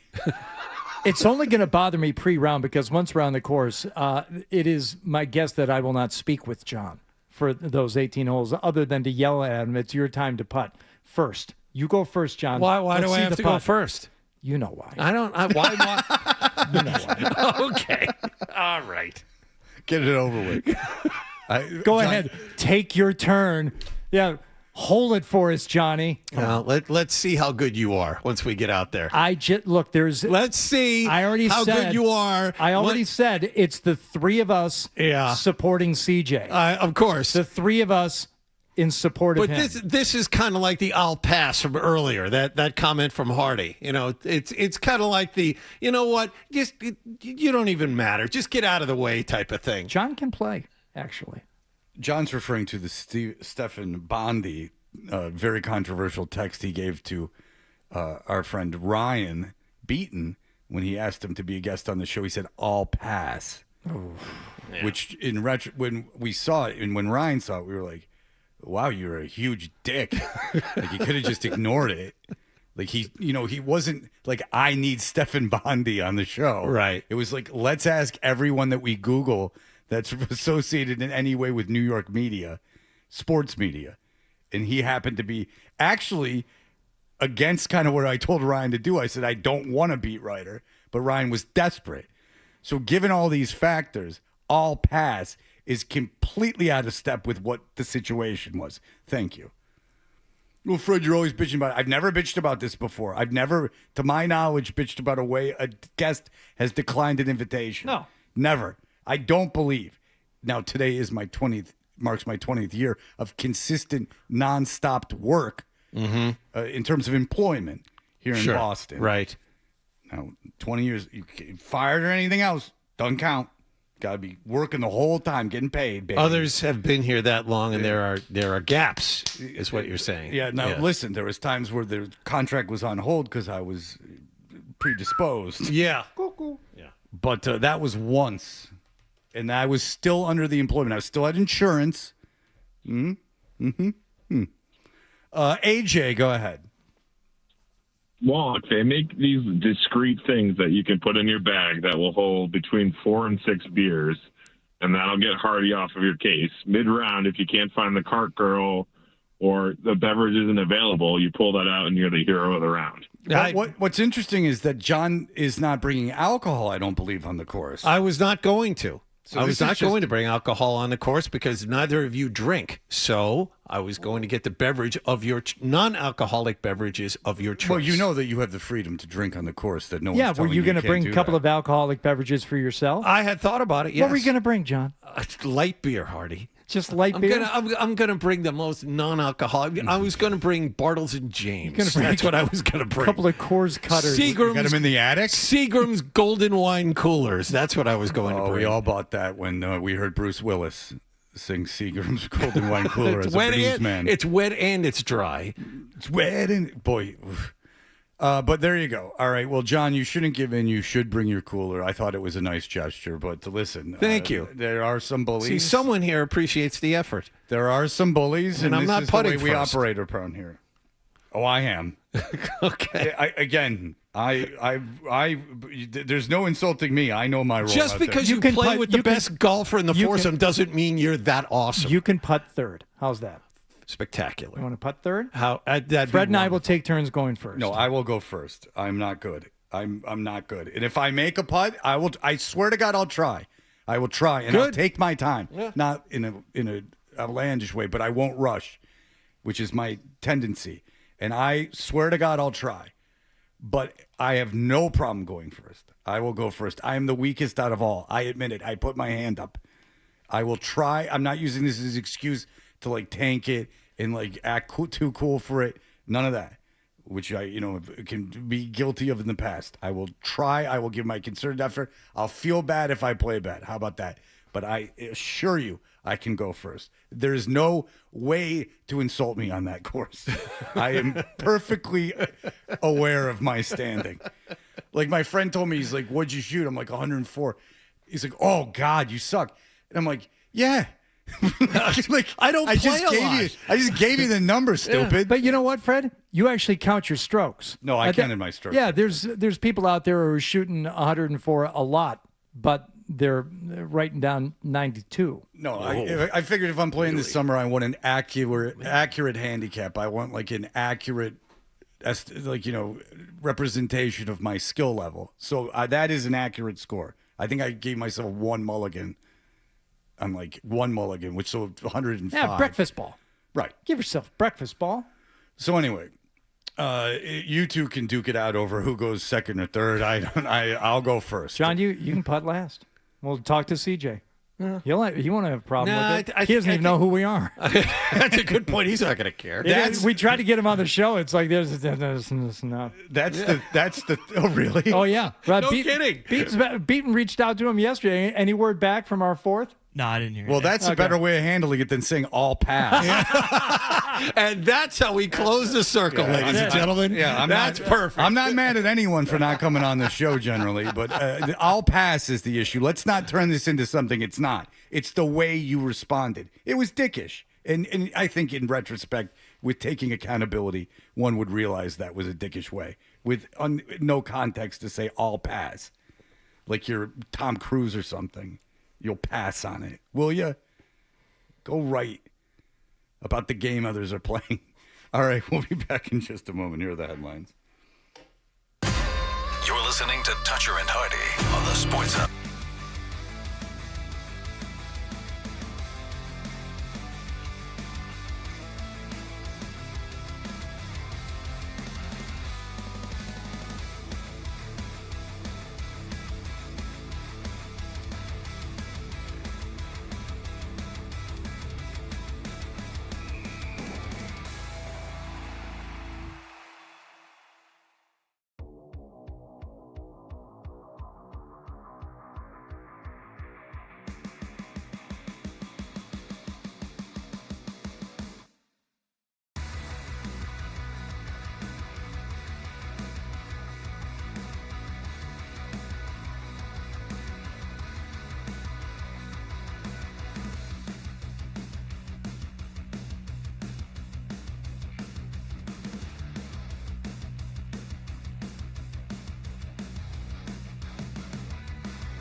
We should do the email bit. It's a great idea. Let's do the email bit. Let's do the email bit, shall we? The Toucher and Hardy email segment is powered by Jeffrey Glassman Injury Lawyers. If you've been hurt in a car or work accident, you got to get Glassman. Don't just send an email. Call all sevens at 617-777-7777 or visit gottagetglassman.com. It is a big day in the emails before Isaac Brendel, our number one intern, our number one mentee. This was really special seeing this one pop up. He says the Talkers Convention. Now, everyone will recall maybe 2 years ago, I went to Hofstra University in Long Island at the behest of my agent, who went to Hofstra University, to speak at something called the Talkers Convention. Obama was there. Bob Dylan was there. It was like a whole thing. No, none of those people were there. Who was there? Isaac will explain. Isaac says at the Talkers Convention, it's not the same without Fred here. However, I see Mr. Ponytail from 2024. Hope all is well. The thing is that of course you see Mr. Ponytail, because what the Talkers Convention was a bunch of weirdos that wore white dress shirts with American flag ties, had a ponytail and a gun, and they screamed. They were all quote unquote libertarian broadcasters, and they were all in smaller studios than me, which meant that I, local radio host in Boston, by nature of studio, was by far the biggest celebrity at the Talkers Convention. So that shows you the caliber of talent that was roaming around that building. Now, it was my pleasure, and I got Isaac out of it, so the whole thing was a win. Obviously for a big thing. Now, John, you did something at the beginning of the show that's got everyone upset. What's that? Oh, no, it's from rubbing your hands yesterday. You didn't even finish reading the Isaac email. I did, I thought. Did you read the whole thing? I think so. I see Mr. Ponytail. You said all that? Yeah. Okay. I just was talking about the libertarian broadcasters with the guns. All right. Well, thank you, Isaac. Heath says, I can only assume Wallach's unsettling hand rubbing. Now, if you want to go to Instagram, at Toucher and Hardy, Nick made a very investigative video that showed John's obsessive hand rubbing yesterday, which was so loud I had to call it out. Now, I did it nicely. And then later in the show, John started rubbing his hands, and Hardy and I both mind melded to not say anything and just look at John. And then John, in credit to him, realized he was rubbing his hands and stopped. That is all being investigated at Toucher and Hardy. John's having a rough week. I think it's our between the abusing cooler and the hand rubbing. It's a lot. John, I didn't get on you for the cooler. I know. It's Hardy, and that's the reason he won't let it go. It's and really something. I was more curious about the hand rubbing than I was angry. I don't think I was even angry. I just was like, stop it rubbing your hands. You're making a lot of noise. It says, I can only assume Wallach's unsettling hand rubbing was solely due to the fact that he saw some roadkill on the way in yesterday morning and was dying to get pecking at that carcass. Hope it was worth it, dummy. And that See, is, now that's mean. That's not something you did yesterday. No. You called me a psychopath, but I think that was with love. Sean said 19 minutes into the hour one podcast of today's show, Wallach's hand rubbing again. It wasn't loud enough for me to hear it, so I don't care. It was just I don't care if he rubs his hands. He can rub his hands all day. The thing was, he's rubbing his hands with such ferocity that it was like I was talking, and obviously in conversations over 4 hours, there's gaps in conversation, and I could just hear his hand rubbing. If I can't hear it, I don't care. It's none of my business. It's only my business if I can hear it. John stinks. This is from Brian. Forget it. I'm not going to read that one. Oh, it's too cruel? No. Okay. It's just off topic. Okay. And I don't want to just. I thought it was about you rubbing your hands. I don't want to get. Hardy, I have an email for you from Sarah. And I don't, nice. I don't know why this popped up. It says here, I recently saw a Law & Order episode that featured Sharon Lawrence, a.k.a. ADA Sylvia Costas on NYPD Blue. Fantastic. Although 15 years his junior, would she have done well in Hardy's bracket? And then it says, Marron, she's aged well. Okay. First of all, I think it's Madon. It says here Maron. For years, I thought it was Marron. Well, it's pronounced that, but it is a derivation of the Madonna. Oh, so you're saying Madon? Maron. Okay. Right? Okay, I did not know that. Yeah. Okay. I don't think so. No. Too much respect for her relationship with Sipowicz. Sipowicz. Yeah.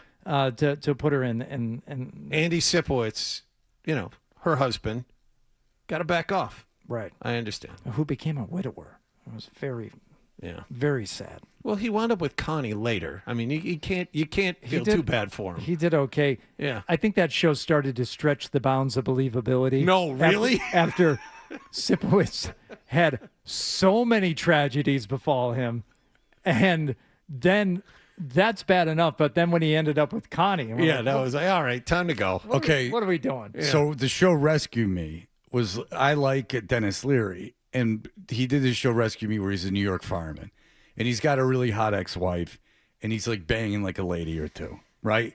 Fine. He's like not a bad-looking middle-aged guy. Get it. He's a druggie, like he's hanging in those circles. Fine. By the end of that show, it was almost a parody. Now he's like a 55-year-old New York fireman, and he's banging Marissa Tomei. Every episode, it's like a Seinfeld. Every episode, he's got a new hot lady, and you're like, all right. Like, I get it. Like, it's kind of like sexy fireman thing. This is an old guy. He doesn't have a lot of money. First of all, how's he living in Manhattan? This is a little bit. I think he was in Manhattan. He might have been Queens. But it got to the point where it's like just Dennis Leary like wanted to like have make-believe sex, it looked like, with a bunch of people. I've never seen NYPD Blue. Really? I'll have to check the NYPD Blue. You need to get channel. yourself a Roku TV. Well, I got a Google TV. I can get to all Don't that worry stuff. about the first couple of seasons. Once Jimmy Smith shows up, that's when the show kicks into high You're gear. not a big David Caruso guy? No, now that I've had a chance to rewatch pretty much every episode, I appreciate the Caruso years a lot more. And what's the actor's name? David Caruso. David Caruso. Oh, no, Caruso. Yeah, John Kelly is what the character's name. Right. I appreciate John Kelly's character and Caruso's acting more than I did initially. So, audience, and especially young people, do you notice what I did there? I've never seen an episode of NYPD Blue, yet during their conversation, I knew who Sipowicz was, the fat guy with the mustache, and I knew David Caruso famously quit that show and made nothing of himself. So I noticed that even though I'd never seen it, right, I had, due to its place in popular culture, been able to ascertain enough to follow a conversation. Much like John and I were able to participate in the Family Matters discussion earlier today. Ever watch an episode of Family Matters, Not John? all the way through. I've no. never even seen, I don't think, a bit of one, but there's still enough out there. I've seen enough clips online of from Stefan Urkel. Urkel emerging from Sure. the whatever that was. Here's an interesting question, which we have not discussed at all. Mitch wants to know, now that Adam 12 is gone, what happens with the free stuff around town bit that we do at the end of the show on Friday? Oh. Who's the new producer? I imagine he is as poor as Adam. 6220. I don't.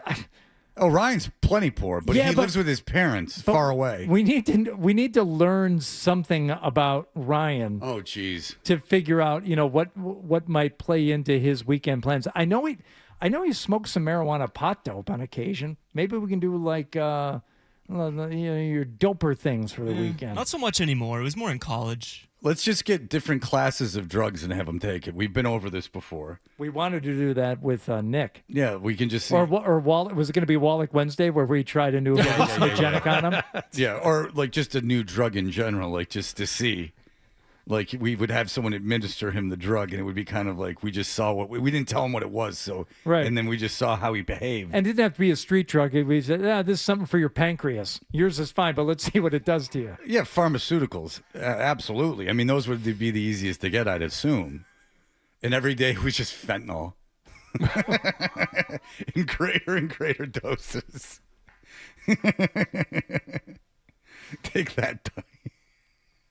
Oh. Ryan, why don't we do that? We'll have you smoke DMT every Friday at the end of the show. What John failed to mention about his handcuff story earlier. Oh, that's right. John is the only of the three of us to be handcuffed, and it was in the act of lovemaking. Yes. Tim has said what John failed to mention about his super sexy handcuffing story is that it was just his ankle that was shackled because he's just a big old bird. He was on a perch. The So- guy is pontificating. They weren't called handcuffs. It was called a band. Is that what you call it? No. Your ankle was banded. Is this the woman? Is this your first wife that tied you up? Is this No. no? It's not. Was it that college girlfriend you've told us about? No, it was after that. Okay. Was this a girl that you met in that steakhouse in the Back Bay that you would camp out at? No, which is better No, than it me. was not. I was no. The women that were there at the time don't do things like this. Okay. Again, I've never even. No one's ever even brought it up, and I've never handcuffed or tied up anyone myself. So John has got sexual experiences that Hardy and I do not have. Nick has got a good point. Nick, go ahead. All right, Fred, to go back to your Dennis Leary rescue me ridiculousness, I see that show, and I show you David Duchovny of the X-Files in the show Californication. Anybody know this one? Yes, I do. I like Yes. that's another show. Yep. I liked it, but it got to the point that he literally just had to be sitting at a bar, right. look at a woman who was a 10+, and next thing you know, they're in the process of lovemaking. Okay, Don't even have to talk to her. It was the winning streak of all time. There's a famous scene where 3 of them wind up in the same classroom as him. And he's a writer with I one think- novel. Right. No, John. There's a scene where he's buying a new Porsche, and the woman salesman goes for a ride with him, and they end up doing it in the back of an alley. Yep. 5 minutes after they leave the lot. That's right. Okay, but do the writers and showrunners of Californication get any kind of a pass because Duchovny was considered a sex symbol in the 90s? Well, this is 2010. I know that, but Dennis Leary was never an object of desire objectively.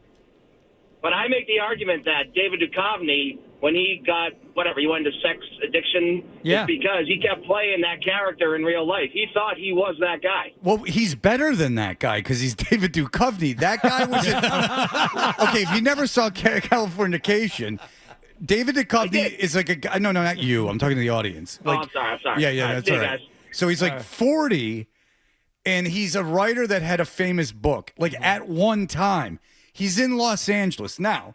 Los Angeles, the women in Los Angeles, it's ridiculous. Like there's hot girls taking the bus. There's hot girls that work at like a fast food place. It's like a whole different world. Understood. But there's also a lot of rich and famous people, rich and famous. So I would argue that it would be tougher for a one-time novelist in his 40s to get laid in L.A. than it would be for a fireman in his 50s to get laid in New York. The Californication thing, it was one of those gay guy that like does all the like David Starr guy or something. Whoever made it, it got like very lampoonish at the end. Like I think almost deliberately. Did you ever see Duchovny on the Larry Sanders Show? Yes, he was great. Yeah, when he does the uncrossing of his legs when he's wearing a robe with no underwear underneath, and I think it's Shanley who's sitting in the room with him. Oh yeah, because the whole thing was David Duchovny was in love with Gary Shanley. Yes. Yeah, It was that's great. the whole thing. Yeah, it was great. All right, we'll be back in just a moment to finish up the week. Sports Hub headlines. Baltimore scored 6 runs in the top of the first inning off Brian Bayo. They beat the Red Sox 8-2 at Fenway Park. Bayo lasted 5 innings, allowed all 8 runs. And after the game was sent down to AAA Worcester, Sox will open up a 3-game series at the stadium against the Yankees starting tonight. And Yankees captain Aaron Judge was last night diagnosed with a stress fracture of the first rib on his right side. He is out indefinitely. Best case scenario for him would be a return in August. Carolina got a power play goal from Seth Jarvis just under 4 minutes into overtime. They beat Las Vegas 4-3 to even up the Stanley Cup Finals at a game apiece. Game 3 tomorrow night in Las Vegas. And Game 2 of the NBA Finals is tonight. The Knicks visit San Antonio up 1-0. Sports Hub headlines are brought to you by the New England Free Jacks. Join the Free Jacks Sunday for On Island time at Veterans Memorial Stadium in Quincy as the Free Jacks take on the Chicago Hounds. It's rugby with a full summer festival atmosphere featuring live music, summer sips, fan zone experiences, and more. Get your tickets now at freejacks.com. I'm John Wallach on Boston's Home for Sports 98.5 The Sports Hub. Your next update at 10 o'clock.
you stack monster. Hey! It's time for The Stack on Toucher and Hardy.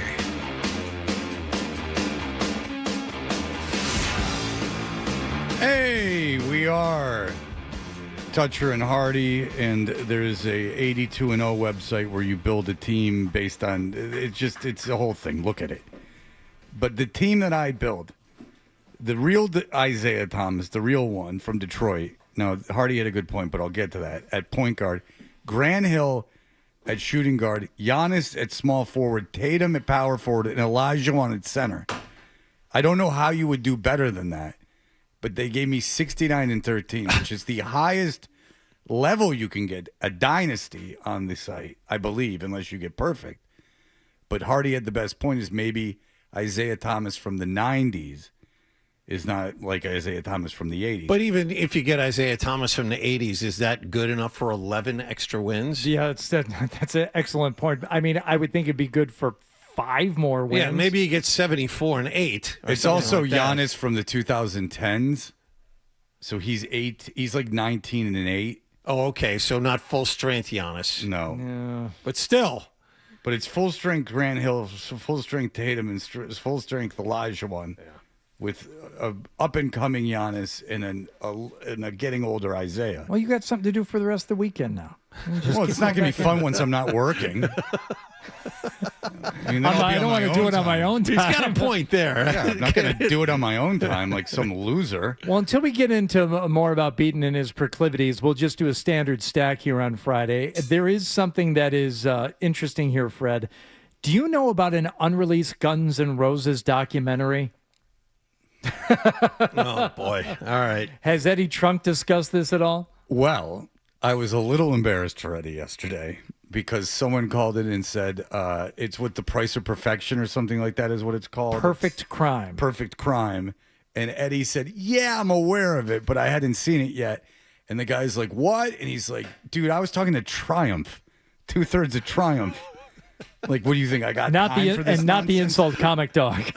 No, the 3-piece from Canada who has all those songs, you know. Yeah, exactly. Well, this appears to be the Day the Clown Cried version of rock documentaries. This is recorded during their Use Your Illusion tour between 91 and 93. A 38-minute rough cut has been leaked online, which I guess it's done, and somewhere the 90-minute long version exists. And the leaked footage includes film from after-show parties with waiters dressed as Roman legionnaires, fans in various states of undress, a pig served on a platter, lederhosen-clad dancers, and, of course, Axl Rose receiving treatment from an osteopath on an airport taxiway. I always thought Axl was just like the biggest a-hole on the planet, and it appears now that maybe he was bipolar, and he really couldn't control himself sometimes, like what I just thought was his reluctance or his, just being a moody prick about not going on stage. He just couldn't make himself go. Okay, which is why the shows would go off hours late. Which is why they wouldn't take the stage at Monsters of Rock after the accident with Hetfield, and the place started rioting. And it's like it wasn't necessarily by his conscious choice as much as he was mentally ill. Okay, so that is true. Also, it was indulged. Like if you are bipolar, or usually that's not indulged. Your every whim isn't indulged. And the guys that were in the band like Axl and said that he could be very kind and very nice, sometimes the kindest out of all of them, but they don't give him a pass. Like they look at that Metallica tour, and that might be what this documentary is of. I don't know. But I don't think any of them are proud of their behavior at this time of their lives. Duff's pancreas exploded, literally. Duff, the other footage is Duff being stretchered off stage after being hit in the head by a bottle. Live performances of 2 complete songs filmed at the Pasadena Rose Bowl, October 92. Yeah, still one of the biggest bands of all time. And what did they really have? One incredible album, one double album that should have been a single album, and that's it. Yeah, they have one album. It's really a one-album band, and they've been touring off that album, Appetite for Destruction, of course. That's it. Yes, and they were the most famous band in the world for 3 years, and then they blew it all, and now when you go see them, you're seeing guys in their 60s play essentially one album. Because if they play anything, like think about the singles from Use Your Illusion 2. They're terrible. Like Don't Cry is not a good song. November Rain is way too long. November Rain's a bad song. You Could Be Mine is a good song, right? That's on that album. No, isn't it? yeah, but You Could Be Mine came out kind of in the remember that came out on that soundtrack? They didn't even know that was coming out. That's the Terminator soundtrack. That's right. No one else in the band except for Axl knew that was coming out. It was actually like a point of contention. Like they just had the radio on one day and they heard that You Could Be Mine. They're like, what the hell's going on? Right. So, yeah, it's not a bad song, but I mean, they didn't do anything after Appetite for Destruction. There's like a long gap between that album and the next one, too. They said the N-word in a song, which Slash is half black, Black Mother. So it's okay. No, Slash, in retrospect, Axl has apologized to Slash. Oh. And if we can't forgive, we're all John Wallach today. And now he's here in the best morning show in New England. Thank you. Thank you for being as bold to say the best morning show in New England. What's the intern's name? Which is Ryan. I won't There forget you it now go. because he did a bit for us. I really won't forget it. I'm not that brain dead yet. Scott How we Easy. doing, guys? So this douchebag blew you guys off. They were playing golf with. It's no. Oh yeah. He said I'll pass. Oh, stop trying to start. No. Start. No, it wasn't. Why don't you bring him by the show Monday? I'll talk to him. The guy who said I'll pass isn't the guy that was playing golf with us. Oh, okay. It I'm was sorry. No, that's okay. It was a medium, an in between. It was some guy that is a beat writer for the Knicks. Like it was like an undeserved sense of entitlement and righteousness. Oh, I thought we had a raw one here on Monday. No. That's right. Oh no! If that kid said it, I would have been like, yeah. Under 4 hours of fun, huh? No. I think he's more indifferent to any of us or unaware of any of our existences than any that's kind closer of to crime. the truth. Yeah. All right. We got a bit on by someone who transferred this twice to someone who doesn't care about us at all. But that's great. I actually prefer that. All right. We'll see you at the golf tournament on Monday. So we won't have a show. We'll be out there playing golf. So we'll see you on Tuesday. If you're coming to the golf tournament, see you there. That'll do it for us. Bye. Enjoy your weekend. Have a weekend. Toucher and Hardy will be back on Monday on the Sports Hub.